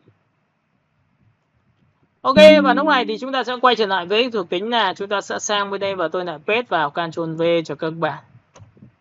Được chưa? Đó, các bạn nhìn nhá. Rất là nhiều tiêu chí về bố cục. Bố cục từ nãy giờ này chúng ta đã làm nhiều rồi, bắt đầu chúng ta sẽ đi theo một cái giá trị tiếp theo nữa là cho các bạn là group là gì. Và trước khi làm group thì bây giờ chúng ta sẽ tạo ra một tấm ảnh. Tôi sẽ xóa toàn bộ tất cả những thằng bên tay phải của các bạn đi. Ok. Bây giờ tôi sẽ phải tìm một cái cô người mẫu. Và cô người mẫu thì phải tông màu là phải tông màu xanh. Được chưa? Tôi sẽ chọn vào đây. Tôi sẽ chọn vào vị trí cái này. Tôi sẽ xóa này đi. Ok, xong chưa? Rồi, Ctrl O nhá. Lúc này thì các bạn sẽ chọn sang cho tôi đó là cái phần ảnh tư liệu. Tôi sẽ tìm xem cái ảnh tư liệu tôi có cái gì không. Tôi có trang sức xem có không ạ. Đây, tôi cho có trang sức đấy. Trong phần trang sức này thì tôi sẽ xem là có cái ảnh cũng không được đẹp lắm. Chúng ta sẽ backline. Chúng ta sẽ kéo vào đây, chúng ta chọn là trang sức doji. Đấy, các bạn nhìn nha, cũng có nhiều cái trang sức nhưng mà chưa nghĩ đâu. Ok, tôi sẽ quay trở lại với thuộc tính là cái thư viện. Thư viện của tôi nó chính là cái này và tôi chọn vào trang sức. Đây. Trong phần trang sức này thì các bạn sẽ tìm cho tôi một cái chân dung. Có thể là cô gái 1, cô gái 2, cô gái 3 và làm thế nào để cho chọn một cái cô gái cho nó thật đẹp. Tôi sẽ chọn một cô gái mắt mơ màng như thế này. Được chưa? Ctrl O, chúng ta chọn một vài cô đi cho nó dễ. Tôi kéo chuột xuống, tôi sẽ chọn vào đây là cô thứ hai. Đấy nhá. Và nếu không được thì bạn sẽ tắt bỏ cái đi Ctrl O. Ở trong đây thì nó có rất nhiều những cái ảnh mà tôi đã lựa chọn. Chưa thể lọc được hết được. Nó khá là nhiều. Ok, chúng ta sẽ đi một vòng xem nó có cái gì không. Đó, trông chưa? Các bạn sẽ nhìn thấy là khá là nóng bỏng. Rồi tiếp theo. Kéo chuột xuống xem nào. Ok, chắc là lẽ là chọn cái này. Đó. Các bạn nhớ nhé, trong cái trường hợp này tôi có hai giá trị để tôi làm về thiết kế và tôi tạo ra những sản phẩm thiết kế bằng cách như sau. Tôi ấn vào Ctrl A chọn hết. Tôi ấn vào Ctrl C là copy và sang file thiết kế thì các bạn sẽ nhìn ở Ctrl V. Với cái ảnh này tôi ấn vào Ctrl T để tôi thu nhỏ lại. Tôi thu nhỏ lại đã.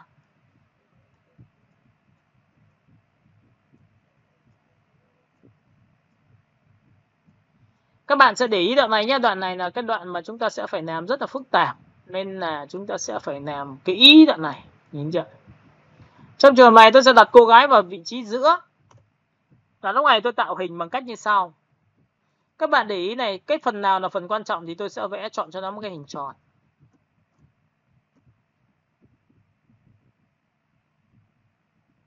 Đó, nhân vật chính này tôi đã đặt vào đây. Và sau khi làm xong cái này tôi lập ra một layer mới và tôi đổ một cái màu cho các bạn. Được không ạ? Tôi đổ một cái màu. Ok, chọn màu xanh. Đổ màu xanh bằng Identity.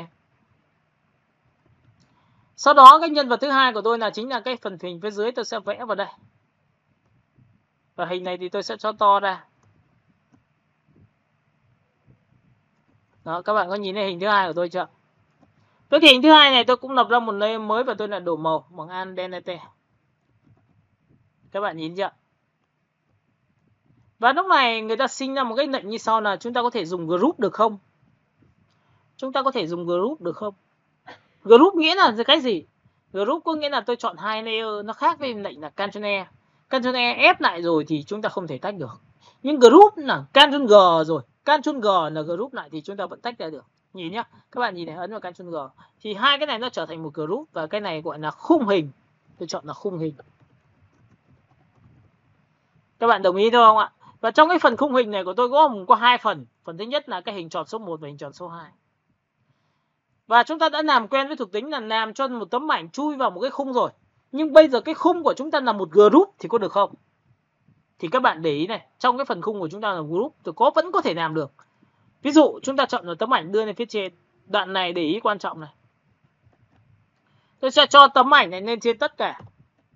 Thì có phải ảnh nằm trên khung hình không? Mà khung hình của chúng ta là một group chứ không phải là một đối tượng nữa. Đây tôi nói này, trong khung hình thì gồm có hai phần. Cái màu xanh trên và màu xanh dưới. Lúc này tôi chọn cái 15 và chui thẳng vào khung hình bằng cái lệnh là Ctrl G. Thì các bạn sẽ nhìn thấy tôi có hai hình, bởi vì trong cái khung này tôi có hai khung. Đúng không ạ? Bây giờ tôi hỏi bạn, nếu mà tôi vẽ tất cả những đối tượng trong khung này thì có phải cái ảnh này sẽ hiển thị theo không ạ? Alo, cả lớp mình. Đúng rồi thầy. Dạ. Nhá, cái khung hình này các bạn nhìn thấy đang có hai cái không? Hai cái hình màu xanh thì nó sẽ hiển thị đúng là hai hình màu của mặt cô gái. Các bạn nhìn chưa? Dạ. Bây giờ tôi vẽ thêm trong khung hình cho các bạn bằng cách như sau. Tôi vẽ một cái chấm như này. tôi vẽ một cái chấm như này. Và cái chấm này tôi không đổ màu bên ngoài được, mà tôi sẽ phải làm sao ạ? Tôi sẽ chọn vào bên trong của cái khung hình bên trong này. Các bạn nhìn chưa? Đang có hai đối tượng. Tôi nập ra một layer mới nữa. Tôi đổ một cái màu mới nữa thì các bạn nhìn này, tôi dùng Andente thì có phải tự nhiên nó xuất hiện thêm cái này không? Mọi người nhìn cái này chưa? Rồi thế ơi. Có nghĩa là cái thằng ảnh thì kệ nó cứ chui vào khung hình, đấy là việc của nó. Nhưng cái khung hình nó có bao nhiêu hình thì nó hiển thị cái ảnh bên ngoài. Nhá, được chưa? Ctrl D. Sau đó tôi lại vẽ một cái hình bên này. Được chưa? Và sau khi tôi vẽ hình bên này xong nó nhỏ hơn, tôi lại nập ra một layer mới. Tôi lại đổ màu bằng lệnh Andente. Các bạn có nhìn thấy cái hình của tôi chưa? Alo? Rồi thế ơi. Rồi cũng tương tự như vậy, với cái giá trị như này tôi lại dùng cái hình tròn này, tôi vẽ một cái đường chấm như này. Tôi lại nập ra một layer mới và tôi đổ màu bằng Andente. Được chưa? Các bạn sẽ nhìn thấy là cái cách tạo hình của chúng ta là có rất nhiều sự sáng tạo. Và lúc này tôi sẽ dùng một cái vùng chọn hình tròn và tôi vẽ qua cái biểu tượng của này. Và lúc này trong quá trình khi vẽ xong thì tôi sẽ vẽ làm sao giữ phím cách, tôi vẽ được song song với hình. Bạn nào mà đến đoạn này, bạn nào mà mới vào trong ngày hôm nay thì sẽ thấy là ồ sao nó lại choáng vậy, nó lại như bởi vì làm sao các bạn sẽ phải đi lần lượt đến đây chúng ta mới thở được. Các bạn nhìn thấy chưa? Ok, và tất nhiên là video tôi đã để trong nhóm rồi thì chúng ta cứ xem lại từ bài 1 đến bài này là ổn nhá. Các bạn nhớ nhá, bài hôm nay tôi đã dạy rồi. Đây là chỉ có thiên về cái chuyện tạo hình thôi. Ok, nhìn chưa? Sau khi đã làm xong đến đoạn này xong thì các bạn được quyền chọn lựa cho tôi một giá trị sau. Tôi lập ra một layer mới. Và nhớ là vẫn là trong khung hình nhá, trong group nhá. M, tôi lại không muốn đổ màu nữa mà tôi lại muốn tạo viền được không ạ? Chuột phải. Tôi chọn vào stroke. Và sau khi tôi chọn vào stroke xong thì tôi sẽ làm gì ạ? Tôi sẽ chọn vào giá trị số 2. Và tôi ok thì tất nhiên cái đối tượng này hiển thị theo giá trị stroke của tôi. Nhìn chưa? Và cái stroke này các bạn thấy là nó khá là rõ. Thì bây giờ nếu tôi chọn cái chính cái stroke này, tôi cho nó mờ đi thì cái ảnh nó có mờ đi được không? Thì các bạn có thấy là vừa rồi tôi có dạy ở đoạn đầu là có Ctrl E, và Ctrl E thì nó có đối tượng là 80, 60, 40 thì tôi thử chọn cái này là 40 được không ạ? 50 được không ạ? Mờ đi này. 20 này, càng mờ thì cái ảnh cũng càng mờ cho các bạn. Nhìn thấy chưa? Vậy trong thiết kế của chúng ta được quyền như này mà, đúng không ạ? Rồi tiếp theo cũng tương tự như vậy, chúng ta sẽ dùng công cụ M, chúng ta sẽ quét qua vị trí tiếp theo. Và lúc này các bạn sẽ được quyền là tạo ra cho tôi một cái hình tròn như thế này. Và hình tròn này thì các bạn nhớ cho tôi là tôi không tạo bên trong nữa mà tôi sẽ tạo ra từ bên ngoài. Được không ạ? Vậy đây là khung hình này. Tôi tạo ra từ bên ngoài, tôi muốn tạo ra ở phía trên hay phía dưới? Đây, phía trên. Sau khi tôi tạo ở phía trên xong thì tôi sẽ đổ màu này. Sau khi đổ màu xong thì tôi sẽ làm sao? Tôi ấn vào số 5 này. Sau đó để được quyền là Ctrl G để một đối tượng. Ctrl G là nhân bảng. Và tôi chọn là 100 được không ạ? 100% luôn. Và sau đó thì ấn vào Ctrl T để là thu nhỏ bằng phím An để nó thu nhỏ đồng dạng này. Cái biểu tượng này các bạn có thể ấn vào Ctrl O và chọn cho tôi một cái trang sức để liên quan đến việc thiết kế của các bạn. Các bạn chọn vào đấy. Ctrl A chọn hết. Ctrl C copy và sang file thiết kế của chúng ta thì chuột phải chọn vào biểu tượng Ctrl V. Ctrl Alt G chúng ta đưa vào và Ctrl T để thu nhỏ lại. Đó, các bạn nhìn thấy chưa?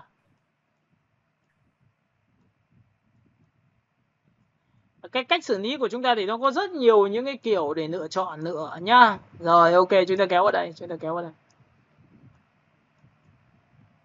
Được chưa? Đây là hình thức chúng ta đặt một cái nhẫn, một cái kim cương, một cái gì đó vào. Và cũng tương tự như vậy, phần phía dưới tôi lại vẽ một cái nét biểu tượng như này. Bởi vì nguyên tắc của thiết kế là có nét mảng mà. Tôi sẽ vẽ như này được không ạ? Và cái biểu tượng này thì phải làm gì ạ? Các bạn lưu ý cho tôi đó là gì? Tôi lập ra một layer mới. Nhưng lúc này tôi lại không vẽ cái bên trong nữa, tôi vẽ trong cái gì? Khung hình. Lập ra một layer mới.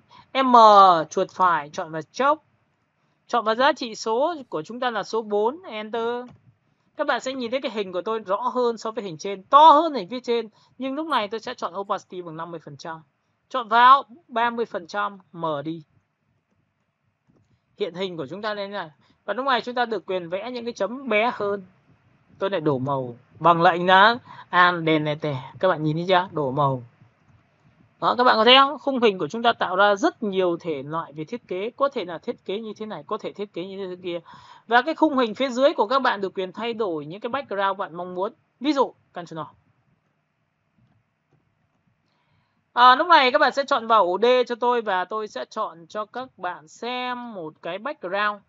Ví dụ, chúng ta thay đổi background. Tư liệu đồ họa của chúng ta chọn vào một biểu tượng. Chúng ta chọn chọn vào giá trị là một cái màu. Chúng ta chọn vào một cái background là Ctrl A, chọn hết, Ctrl C copy và sang file thiết kế của chúng ta để chúng ta sẽ chuột phải chọn vào thẳng cái background. Và chúng ta ấn vào Ctrl V, được chưa? Với cái Ctrl V như này thì cái ảnh của chúng ta đang theo chiều dọc này, các bạn nhìn chưa? Và Ctrl T để chúng ta xoay theo chiều ngang này. Và xoay theo chiều ngang xong thì các bạn sẽ đẩy lên đi cho tôi. Và tất nhiên nó hợp với chuyển động thì các bạn sẽ đẩy xuống cho tôi. Đó. Được chưa? Và sau đó thì chúng ta thu nhỏ lại để cái diện tích của chúng ta nó tốt hơn. Nhá, có nhiều người đặt như thế này. Hoặc là có nhiều người đặt như thế này. Đấy, tùy theo tính chất mà các bạn mong muốn. Có thể đảo chiều được không? Được chưa? Nào, muốn đảo chiều từ ảnh sang trái sang phải của nhau. Chuột phải chọn vào Horizon. Đấy, các bạn nhìn chưa? Giống như là một cái biểu tượng, một dải nụa. Đó, các bạn nhìn chưa? Rồi, sau khi đã làm xong được cái biểu tượng này thì các bạn sẽ gặp một cái vấn đề như sau là khi đối tượng nền của chúng ta rất là nhiều chi tiết. Thì cái ảnh phía trên của chúng ta cũng nhiều chi tiết như này thì chúng ta có thể làm bằng cách nào? Được không ạ? Thì người ta có cách đầu tiên nhé, các bạn nhìn để ý cho tôi này. Ví dụ tấm ảnh này, tôi muốn rằng nó phải là tông màu xanh. Thì người ta làm bằng cách nào? Cực kỳ tối, để cho nó tối hẳn đi thì có được không? Thì các bạn làm như này cho tôi nhé. Sau khi đã làm xong thì phải thử các thể loại về nền. Để cái nền nào hợp nhất thì phải đóng gói lại và rút ra một cái kinh nghiệm là cái chi tiết này nó phức tạp thì chúng ta có thể dùng được không? Được không ạ? Nào, các bạn muốn thay đổi nền, các bạn ghi để muốn biến một tấm nền của một đối tượng tấm ảnh kiếm được ở trên mạng rồi. Hay tư liệu trong cái máy tính của bạn. Thì bước số 1 là bạn sẽ phải lập ra một layer mới trên cái lớp nền ảnh đó. Được chưa? Bước thứ hai là bạn hãy chọn cho tôi một cái tông màu mà bạn mong muốn. Ví dụ trong trường này đó là cái tông màu kiểu xanh ngọc bích nha. Nhìn chưa? Và thứ ba là các bạn sẽ đổ màu bằng lệnh Android. Các bạn sẽ nhìn thấy là nó sẽ đổ màu lên phía trên của chúng ta. Và sau khi đổ màu xong thì bạn được quyền bạn muốn giống hệt như cái chi tiết của background dưới mà nó chỉ thay đổi màu nền thôi thì người ta sẽ dùng cái phương pháp là hòa trộn là normal và sổ xuống là chọn vào color thì màu nó sẽ ám màu theo cái thiết kế của các bạn. Nhìn chưa? Bước thứ hai, các bạn muốn dìm sáng hay dìm tối hay như thế nào đó thì bạn lại tiếp tục một giá trị nữa cho tôi, đó là nhân bản lớp này lên làm 2 cho tôi. Ctrl Z. Và lúc này muốn vừa rồi là thay đổi màu nhé, 26 là thay đổi màu, nhưng 26 copy là làm tối thì chúng ta chọn vào multi. Các bạn nhìn thấy multi của tôi chưa? Và sau khi đã có multi xong thì các bạn sẽ nhìn thấy là ở đây nó sẽ tạo ra một cái background xanh cho các bạn và rất nổi trên cái nền thiết kế của các bạn rồi. Và các bạn thấy là ưng ý với cái này rồi thì các bạn có thể dừng lại. Còn các bạn chưa ưng ý thì bạn có thể không dừng lại nữa. Ví dụ như thế. Và lúc này trường hợp này thì người ta sẽ tích vào đây để xem trước và sau. Cái bên trái đẹp, cái bên phải. Vậy thì các bạn đã từng học một cái giá trị làm mềm vùng chọn được không ạ? Nào, làm mềm vùng chọn bằng cách nào? Chúng ta sẽ vẽ một cái vùng chọn ở bên này. Đúng chưa? Và tất nhiên tôi sẽ vẽ theo hình thức này được không ạ? Tôi vẽ qua cái này một tí. Sau đó tôi giữ shift tôi lại vẽ qua cái này được không ạ? Để nó cua theo hình vai và hình của cô gái. Làm mềm vùng chọn sau khi vẽ bài hôm trước là chúng ta dùng công cụ Shift F6 làm mềm vùng chọn trước khi vẽ. Và tôi đặt làm 200 hoặc 150. Lúc này các bạn được quyền ấn nút Delete thì các bạn sẽ nhìn thấy cái ảnh chúng ta chuyển êm từ đậm sang nhạt. Các bạn nhìn thấy chưa? Alo? Alo, alo. Thì đây là cách tôi chỉ cho các bạn về cách xử lý thôi. Và các bạn nhìn là tôi ấn vào Ctrl D thì lúc này cái ảnh của chúng ta nó sẽ có giá trị như sau. Tôi chuột phải vào những cái chấm màu trắng tôi bỏ đi. chuột phải chọn màu trắng nhé. Đó, các bạn nhìn này, nếu chọn sai, chọn số 6 xem đúng không? Sai, chuột phải chọn số 5, đúng không? Ok, đúng rồi, xóa đi. Chuột phải chọn vào điều tiếp theo, số 5 tiếp theo, chọn xóa đi. Thì lúc này các bạn nhìn thấy cái text của tôi nó đã rõ ràng. Và cái text lúc này các bạn được quyền là chọn cái này màu thiên về xanh sáng, để cái này là chính. Còn cái dưới của chúng ta chỉ là giá trị về phụ thôi. Các bạn nhớ nhá, cái chi tiết này tôi sẽ phải làm cho các bạn xem. Tôi sẽ có từ giảm giá này. Cho nên trên tất cả này 20%. Cho nên trên tất cả này. Sau đó thì các bạn nhìn này, cái text này các bạn chỉ cần thay đổi một sắc độ cho tôi thôi. Ví dụ tên lên một tông là nó đủ sáng rồi. Đừng để nó chìm vào nền quá. Chuột phải chọn vào giảm giá, chuột phải chọn vào toàn bộ sản phẩm. Tên là màu, lại chọn lên một tông nữa. Còn cái trường hợp thứ hai, khi làm với sản phẩm này, các bạn để ý cho tôi, ở đây nó sẽ có tiêu chí như sau. Cũng có thể cái này nó sẽ là bỏ cái này đi, cái này sẽ bỏ cái này đi, được chưa? Và cái chữ dưới người ta hay dùng một cái tiêu chí nữa là text này tôi sẽ đẩy lui vào trong, cái text này tôi sẽ đẩy lui vào trong nào, khoảng không. Tiếp theo logo đặt vào trong, và tiếp theo một cái text nữa thì cho các bạn là đặt vào đây. Đây là một cái text thứ hai, và cái text thứ hai này tôi sẽ ấn vào Ctrl T và kéo cho các bạn. Cái text này thường thường người ta có thể là viết tay, các bạn nhớ nhá, nó có thể là viết tay để nó tạo ra một cái ngẫu hứng đẹp cho cái vấn đề rất nhiều người mỹ phẩm có thể dùng. Các bạn có thể đặt cho tôi một giá trị là tìm một cái phông nào đó cho phù hợp, được không ạ? Thì các bạn lưu ý cho đây, lúc này chúng ta có thể tìm một cái tên phông như sau. Các bạn xem thì đến đoạn này các bạn sẽ nhìn thấy là tôi đang làm cái gì. Còn hiện tại bây giờ thì tôi sẽ tìm một cái phông.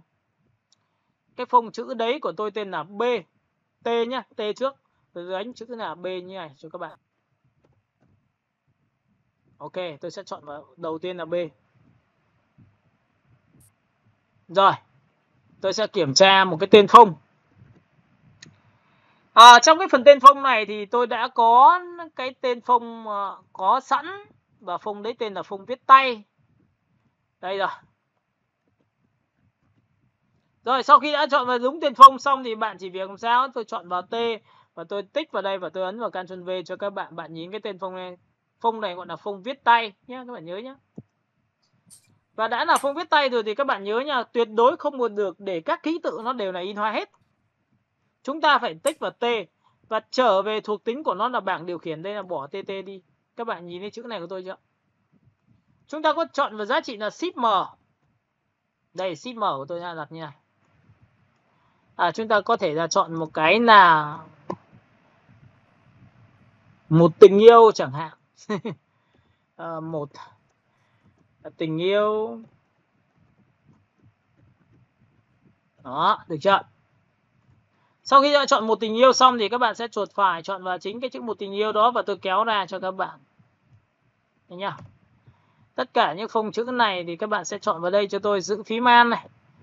Tích vào cái điểm chữ đó, mà nếu khoảng cách của nó bị xa quá thì phải điều chỉnh lại, bởi vì em có nhìn thấy chữ tình yêu của chúng ta nó sát nhau, nhưng chữ 1 của chúng ta lại xa quá thì giữ phím An, đẩy sang trái để cho nó sát lại, để cụm chữ chúng ta đẹp hơn.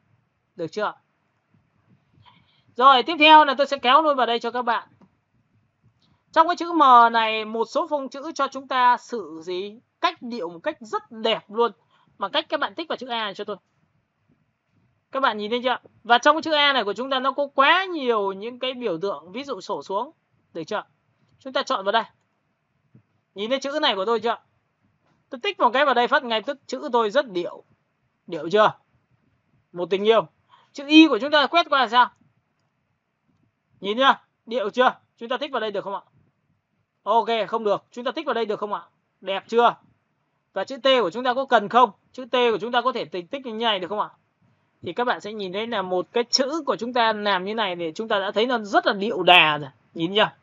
Nhưng một số phông chữ thì mới có, còn một số phông chữ thì không có đâu nhá. Các bạn nhớ nhá. Nên các bạn để ý cái này cho tôi một tí. Và lúc này sau khi làm xong chúng ta tích vào đây. Chữ khách hàng cũng thích kiểu như thế này. One, được chưa? Làm thật là đẹp vào đây cho tôi. Và chữ này thì các bạn để ý cho tôi là tôi sẽ tích vào đây một tí. Phông chữ của các bạn thì các bạn có thể chọn vào T và chọn một cái màu xanh dương. Xanh dương này chính là cái màu khoảng không như này. Đấy, các bạn nhìn chưa? Màu chúng ta sẽ chọn vào đây. Và tiếp theo chúng ta có thể thay đổi là cái màu chữ phía trên là T và chúng ta sẽ chọn màu của mặt. Đấy, màu này là màu đẹp luôn, nhìn chưa? Chọn vào đây. Và sau khi làm xong thì các bạn nhớ để ý cho tôi một tí nữa là gì? Tôi sẽ vẽ một cái khung hình. Khung hình của chúng ta là bằng cái gì? Chúng ta vẽ cái này. Vẽ cái này tại vì là mới học. Nên chính vì vậy mà chúng ta sẽ phải làm nó kỹ ở chỗ này đấy. Chúng ta phóng to cho tôi tí. Lập ra một layer mới và tôi chọn đúng cái màu phía dưới. Chỉ dùng bút y ngắn và chỉ thẳng vào cái màu đó và đổ màu. Lập ra một layer mới bằng cách tích vào đây. Delete. Sau khi chọn xong thì các bạn sẽ chọn vào đây cho tôi và Ctrl T và xoay ra. Được chưa? Trong trường hợp này tôi sẽ dùng cái công cụ M. Người ta gọi là giống như là mình là người biết nhiều nhưng mà chỉ dùng được một ít thôi. Đây ạ, tôi sẽ vẽ vào đây. Chính trên đây này tôi sẽ ấn vào nút gì? Nhìn nhá, M chỉnh vào đây, xóa, delete. Sau đó dùng công cụ M tôi lại chọn vào đây, tôi lại delete tiếp. Nhìn nhá. Vất vả kinh khủng. Thế sao thấy không dùng pen? Đúng rồi, tôi đang đóng vai là một người gọi là gì? Không biết nhiều về Photoshop mà mới chỉ học được những cái công cụ cơ bản thôi. Các bạn nhìn thấy chưa? Delete. Dùng công cụ M delete. Đấy. Còn sau này khi mà học xong rồi thì cái này đơn giản quá. Được chưa? Tôi tạo ra một cái chấm theo kiểu hình ngôi sao như này. Và lúc này dùng công cụ M để tôi làm sao vẽ một cái nét từ trái qua phải với cái tiêu chí này. Nhớ là bằng đầu phía trên và cái nét của chúng ta sẽ phải chỉnh vào giữa ngôi sao nhớ. M chỉnh xuống dưới một tí, lên trên một tí, được chưa? Đổ màu bằng lệnh gì? Delete. Các bạn sẽ nhìn thấy ngôi sao của tôi nhưng mà tôi muốn đầu này nó phải chìm vào nền. Đấy, khó tính hơn tí. Bài hôm trước chúng ta chưa khó tính thì tầm này khó tính được rồi. M quét qua vùng chọn bên tay phải và dùng công cụ Shift F6. 100. Và chúng ta xóa đi ạ. Xóa tiếp theo một lần nữa. Các bạn nhìn thấy xóa. Thì các bạn nhìn thấy cái đường này của chúng ta chìm vào nền trông rất là ảo. Giữ phím Alt kéo đối tượng sang bên tay phải của chúng ta. 27 đúng không ạ? Chuột phải không phải 27, 26 không phải 25 được không ạ? Ok, chuột phải chọn chính xác là bao nhiêu đây? 27. Bỏ auto select đi. Đấy, giữ phím Alt thấy nhá, auto select rất khó chịu. Ctrl T, chuột phải. Ctrl T, chuột phải horizon là lật đối tượng theo trục nằm dọc. Đó. Và cái đối tượng này nó chưa đủ sáng thì các bạn có thể chỉnh sáng lại cho tôi. Được chưa? Bạn thấy không? Một cái chi tiết của đối tượng của chúng ta nó sẽ kỹ như này. Rồi, tiếp theo cũng tương tự như vậy với cái hình bên tay phải của các bạn. Các bạn nhìn vào đây cho tôi. Chúng ta sẽ tạo ra bằng cách gì nữa? Chúng ta có thể tạo ra một cái khung hình M. Chúng ta quét qua vị trí bên tay phải. Có thể là hình tròn.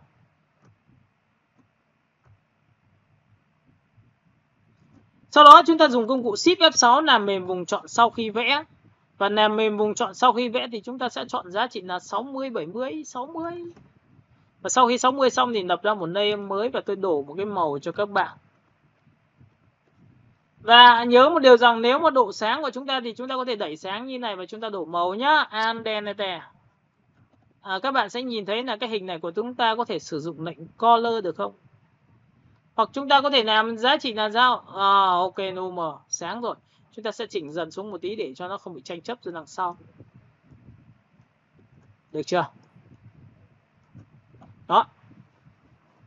Rồi tiếp theo các bạn sẽ nhìn thấy là ở đây nó còn vài cái chi tiết nữa. Logo thì tôi không nói rồi. Logo này thì chúng ta sẽ tìm một cái logo theo kiểu màu phía dưới. Y ngắn chỉ thẳng vào đây.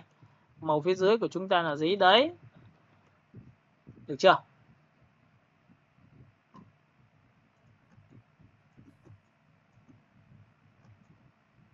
Rồi tiếp theo cái hình này của chúng ta cần phải có một cái nét viền. Giữ phím Ctrl quay trở lại vùng chọn cho đối tượng. Lập lên một layer mới và dùng công cụ M. Chuột phải chọn vào chốc. Sau khi chọn vào chốc xong thì tôi sẽ chọn cho nó một cái màu sáng. Và sau khi đã có màu sáng xong thì các bạn sẽ nhớ cho tôi một lần nữa là gì? Chúng ta sẽ ấn vào số 4. Các bạn sẽ nhìn thấy cái viền của tôi nó có màu trắng này. Các bạn nhìn chưa? Cũng tương tự như vậy với cái giá trị thì cái đường viền này tôi cũng phải chỉnh lại một tí. Tôi sẽ chọn chuột phải của cái khung hình. Đây, khung hình đấy. Thì các bạn nhớ cho tôi là ví dụ làm thế nào để biết rằng cái khung hình này của tay nó đúng chỗ này. Đúng không ạ? Thì ở đây trong lệnh này chúng ta giữ phím Ctrl và tích thẳng vào đây. Nhìn tích thẳng vào chưa? Giữ phím Ctrl và tích thẳng vào đây thì ngay lập tức nó sẽ chọn đối tượng của chúng ta đúng ở vị trí này. Đấy. Tại sao lại vì thế? Tại sao lại chọn được cái này mà không biết nó nằm ở đâu? Mà trong khi đó trong cái khung hình chúng ta có rất nhiều đối tượng. Thì các bạn nhớ cho tôi là trong cái lệnh group của chúng ta và thuộc tính V phím của chúng ta nó có thuộc tính là layer, là chọn đối tượng. Layer chính xác, giữ Ctrl và tích thẳng vào đối tượng. Được chưa? Khu vực của nó. Còn khi sổ xuống thì nó sẽ là group thì là chọn vào group nhé. Sau này có nhiều group thì chọn group là chắc chắn chính xác. Được chưa? Layer nhá. Thì nhìn này, tích vào đây phát chọn đúng luôn. Và sau khi tôi đã có này xong thì tôi giữ phím Ctrl quay trở lại vùng chọn cho đối tượng. Tôi chỉ tận dụng cái này thôi. Sau khi tận dụng xong thì chúng ta phải làm nào? Chúng ta lập ra một layer mới trên cùng ngoài cái group luôn. Nhá, đây. Sau đó dùng cái công cụ M và chuột phải chọn vào phấn gì? Stroke. Và tôi sẽ chọn cho nó giá trị là số 3. Thì các bạn sẽ nhìn thấy cái đường viền này của tôi là chính xác đã có màu trắng. Nhìn chưa? Trông nó bắt đầu nó rõ hơn rất là nhiều. Và cái tạo hình của chúng ta đã có được cái điều này. Và lúc này tôi được quyền làm sao? Tôi dùng công cụ M, tôi lại quét qua phần phía dưới. Sau khi phần phía dưới xong thì bây giờ tôi sẽ làm thế nào? Tôi dùng công cụ Shift F6 làm về vùng chọn và tôi đặt là 40% và xóa đi. Thì các bạn sẽ nhìn thấy chìm vào nền, được chưa? Cũng tương tự như vậy với cái giá trị của cái nét này của tôi. V. Tôi cũng có thể được quyền làm sao? Chọn cái giá trị là M và tôi quét qua phần phía giữa này, tôi dùng Shift F6 làm về vùng chọn. Và tôi lại chọn vào 40 và tôi xóa đi. Nhìn chưa? Rồi cũng tương tự như vậy, tôi muốn chọn vào vùng chọn chỗ này, giữa mặt cô gái thì tôi giữ phím Ctrl tích vào đây, phát chọn đúng rồi, nhìn nhá, chọn đúng luôn. Giữ phím Ctrl tích vào ảnh thu nhỏ, quay trở lại vùng chọn cho đối tượng. Lúc này sau khi quay trở lại vùng chọn cho đối tượng xong thì tôi sẽ lập ra một layer mới trên cùng nó. Sau đó sau khi đã có trên cùng xong thì tôi sẽ lập ra một layer mới rồi thì tôi sẽ đổ màu thôi. Được chưa? Đổ màu lúc này tôi sẽ đổ màu trắng cho các bạn. Đây màu trắng che phủ cái mặt. Lúc này tôi dùng công cụ M và tôi quét qua vị trí này. Tôi dùng công cụ Shift F6 làm về vùng chọn, sau khi vẽ đặt là 40 và tôi xóa đi như này. Thì các bạn có thấy là ở đây nó có phát sáng ở một giá trị bên tay trái của các bạn không? Tôi để vào trong cho các bạn xem. Nhìn chưa? 50% được không ạ? Đấy nhá, trang trí rồi. Cũng tương tự như vậy, giữ phím Ctrl tôi tích vào đây. Tôi sẽ chọn là thằng phía dưới, tôi lại giữ phím Ctrl quay trở lại vùng chọn cho đối tượng. Lại lập một layer mới trên cùng, chỉ tận dụng cái vùng chọn bên trong thôi nhá. Rồi, layer mới trên cùng. Lại đổ một cái màu. Ctrl đen, Ctrl D. Lúc này dùng công cụ M quét qua một nửa phần phía này.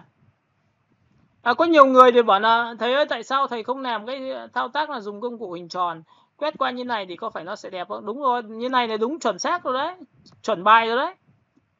Được chưa? Rồi, bây giờ dùng Shift F6 làm về vùng chọn sau khi vẽ. Và 40 và tôi xóa đi. Thì các bạn sẽ nhìn thấy cái nét này của tôi nó sẽ có một cái nét màu xanh và dùng V tôi kéo nó vào trong giống hệt như vừa rồi. Thu nhỏ là bằng Ctrl T, có thể thu nhỏ như này được không ạ? Đó, các bạn nhìn này của tôi chưa? Và lúc này tôi đã tạo ra một cái hình trông nó khá là ảo trong cái vấn đề thiết kế nha. Tôi sẽ vẽ những cái chấm nhỏ hơn, lập lên một layer mới, đổ màu trắng nhá. Sau đó thì tôi sẽ vẽ những cái chấm tiếp theo.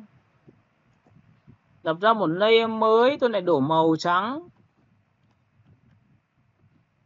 50. Nhớ là opacity khác nhau nhé. Đẩy lên đây cho xa này. Ok, tiếp theo chọn vào đây, dưới đây. Được chưa? Rồi, phóng to này. Đây chỉ gọi là hình thức trang trí để cho nó vui thôi. Lập ra một layer mới, đổ màu. Ok, chúng ta sẽ chọn vào 70-80%. Đó, các bạn nhìn chưa? Vậy thì với cái giá trị như này thì logo chúng ta đặt vào đây là chắc chắn được rồi còn gì nữa. Ví dụ trang sức của chúng ta đã có rồi. Chúng ta có thể ấn vào Ctrl O. Chúng ta có thể chọn một cái thương hiệu là một cái hình tròn như thế này hoặc là một cái hình như thế này. Trong phần này tôi sẽ ấn vào Ctrl E chọn hết. Ctrl C copy và sang file thiết kế của các bạn đấy. Đâu rồi file thiết kế của mình rồi? Tắt bỏ cái này đi. Tắt bỏ cái này đi. Tắt bỏ cái này đi. Được chưa? Nhìn nhá. Với một cái thiết kế này thì tôi sẽ dùng cái phím như sau là ấn vào Ctrl V như này thì có phải rất là to. Tại vì đây là logo. Tôi sẽ thu nhỏ lại bằng Ctrl T và tôi kéo xuống nhà cho các bạn xem. Sau này những cái bố cục mà theo dạng group này nó sẽ rất là phong phú nhá. Bạn có thể để ý cho tôi cái việc này. Phóng to ra một tí nữa. Nào, cho chui vào trong bằng Ctrl Shift ngoặc vuông bên tay. Ctrl Alt G, Ctrl Alt G là chui vào. Sau khi cho chui vào xong thì tôi sẽ thu nhỏ lại cái hình của tôi, nó chính là cái hình của cái trang sức đặt nha.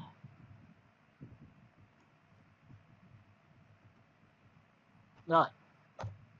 Sau khi đã chọn chui vào xong thì bắt đầu tôi vẽ một cái vùng chọn dưới của nó, giữ Shift tôi vẽ to như này, cầm nha. Rồi, sau khi đã làm xong tôi lập ra một layer mới dưới cùng của cái này. Đây ạ. Tất nhiên là đổ màu rồi. Và chúng ta sẽ chọn màu mặt của cô gái để kéo màu sang. An, Lilith. Sau khi chọn An Lilith xong thì dùng công cụ phím V và dịch chuyển làm sao cho nó vào giữa hình của nhau. Và lúc này bạn được quyền sử dụng rất là nhiều chiêu thức dùng công cụ M. Bạn quét một nửa phần phía giữa. Shift F6 làm mềm vùng chọn sau khi vẽ và tôi đặt Enter, xóa đi. Các bạn sẽ nhìn thấy một cái logo của tôi có thể được trình bày theo dạng như thế này. Được chưa? Đấy, thì đây là một trong những cái cách mà tôi hướng dẫn cho các bạn về cái thể loại về bố cục. Và hôm nay chúng ta sẽ chớm vào cái phần group cho các bạn. Mọi người nhìn cái này chưa nhỉ? Ctrl S, Ctrl S nha, Ctrl Shift S và chúng ta sẽ ghi đây là số 4. Được chưa? Với cái bài này các bạn sẽ nhìn thấy là chúng ta có thể làm cho trang sức, chúng ta có thể làm bất cứ một thứ gì, nhưng chúng ta áp dụng trông nó lạ mắt nhé. Nó lạ mắt, có sự sáng tạo. Cũng có thể là cái này nó sẽ đem lại cho các bạn sự sáng tạo về một cái bố cục nào đó, nhưng chúng ta có thể vận dụng, không nhất thiết phải vẽ hình tròn giống thầy Khánh, mà có thể vẽ một cái hình khác nha. Được chưa? Tôi sẽ chụp màn hình cho các bạn. Và tiếp theo các bạn sẽ nhìn thấy tôi chụp vào đây, tôi kéo vào đây cho các bạn. Cái bài group này chúng ta sẽ liên quan đến 1 đến 2 bài. Nên các bạn lưu ý cho tôi cái này một tí nha. Được chưa?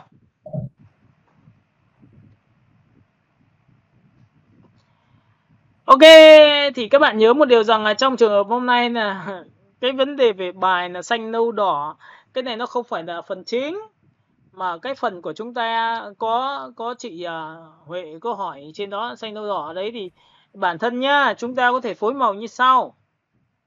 Xanh thì có thể đi với tím được, bởi vì trong tím thì có xanh và trong tím thì có đỏ, thì có thể phối được. Vậy thì cái nâu đấy bạn chỉ cần hơi ánh tím một phát là được luôn nha. Đá thêm một tí tím vào, mà muốn có tí tím thì có thể dùng cái phương pháp vừa rồi tôi vừa nói cho các bạn, đó là gì? Chúng ta có thể hòa trộn lại. Ok. Còn hôm nay chúng ta thiên về bố cục mà, sáng tạo bố cục mà. Còn cái vấn đề là hôm nay mình sẽ cho các bạn sáng tạo toàn bộ về màu sắc. Thì khi mà các bạn tự dùng cái bản năng cao của các bạn lên thì lúc này chúng ta mới ra rất nhiều lỗi, thì chúng ta mới chỉ cho nhau được nhá. Các bạn nhìn thấy chưa? Ok, chúng ta sẽ kéo vào đây. Được chưa?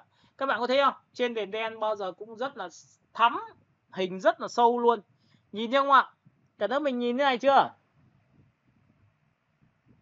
Rồi thế ơi. Ok, hiểu cái này chưa? Tí là mình sẽ gửi cho các bạn phông chữ viết tay ở dưới nhá. Có nhìn thấy phông chữ viết tay dưới không?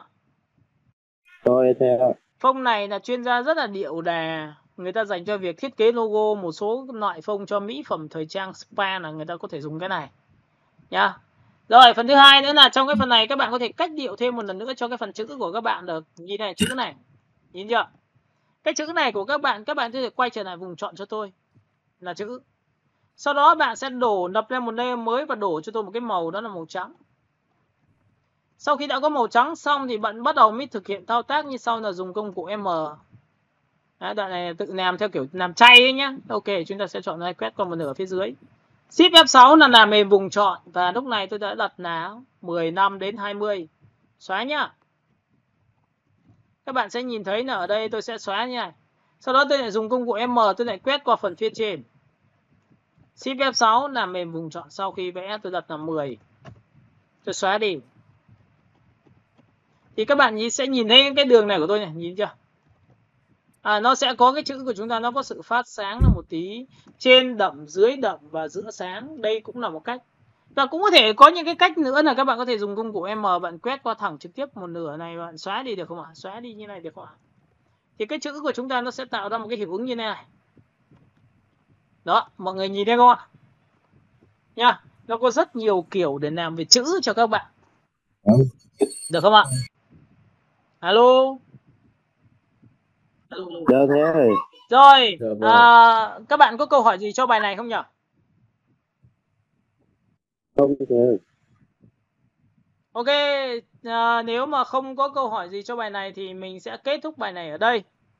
Sau đó thì tôi sẽ gửi cho các bạn về tài liệu, sau đó các bạn làm bài cho tôi nhá. Dạ vâng. Ok, chụp màn hình đã, nhớ chụp màn hình không này tí lại quên. Rồi, chụp màn hình. Tất nhiên những bạn nào mới vào thì phải xem được bài 1, bài 2, bài 3, bài 4 thì nó mới chắc chắn được. Các bạn nhớ nhá. Như vậy nó mới chắc chắn để khi mà mình làm thiết kế được nhá. Được chưa? Vâng. Ok, chúng ta xếp lại cái này một tí và chúng ta sẽ tắt bỏ cái này đi, stop share. Ok, hôm nay có một số bạn này có xin phép. Còn chúng ta nhớ là chúng ta hôm nay sẽ tập luyện nhiều hơn và để làm nhiều hơn với cái bài này. Buổi sau chúng ta sẽ đi vào vấn đề về group nha, để nâng cao cái phiên bản của chúng ta nhiều hơn nữa. Ok, mọi người hiểu cái này chứ nhỉ? Dạ rồi thế. Rồi, còn khúc mắc gì không cả nhà ơi? Dạ không thế ơi. Rồi, bye bye, hẹn gặp lại các bạn buổi sau nhá. Dạ Cho thầy tặng ngồi cái nhà. Chào thầy ạ. TV cả nhà. Thầy là các bạn. Chào mọi người nhé.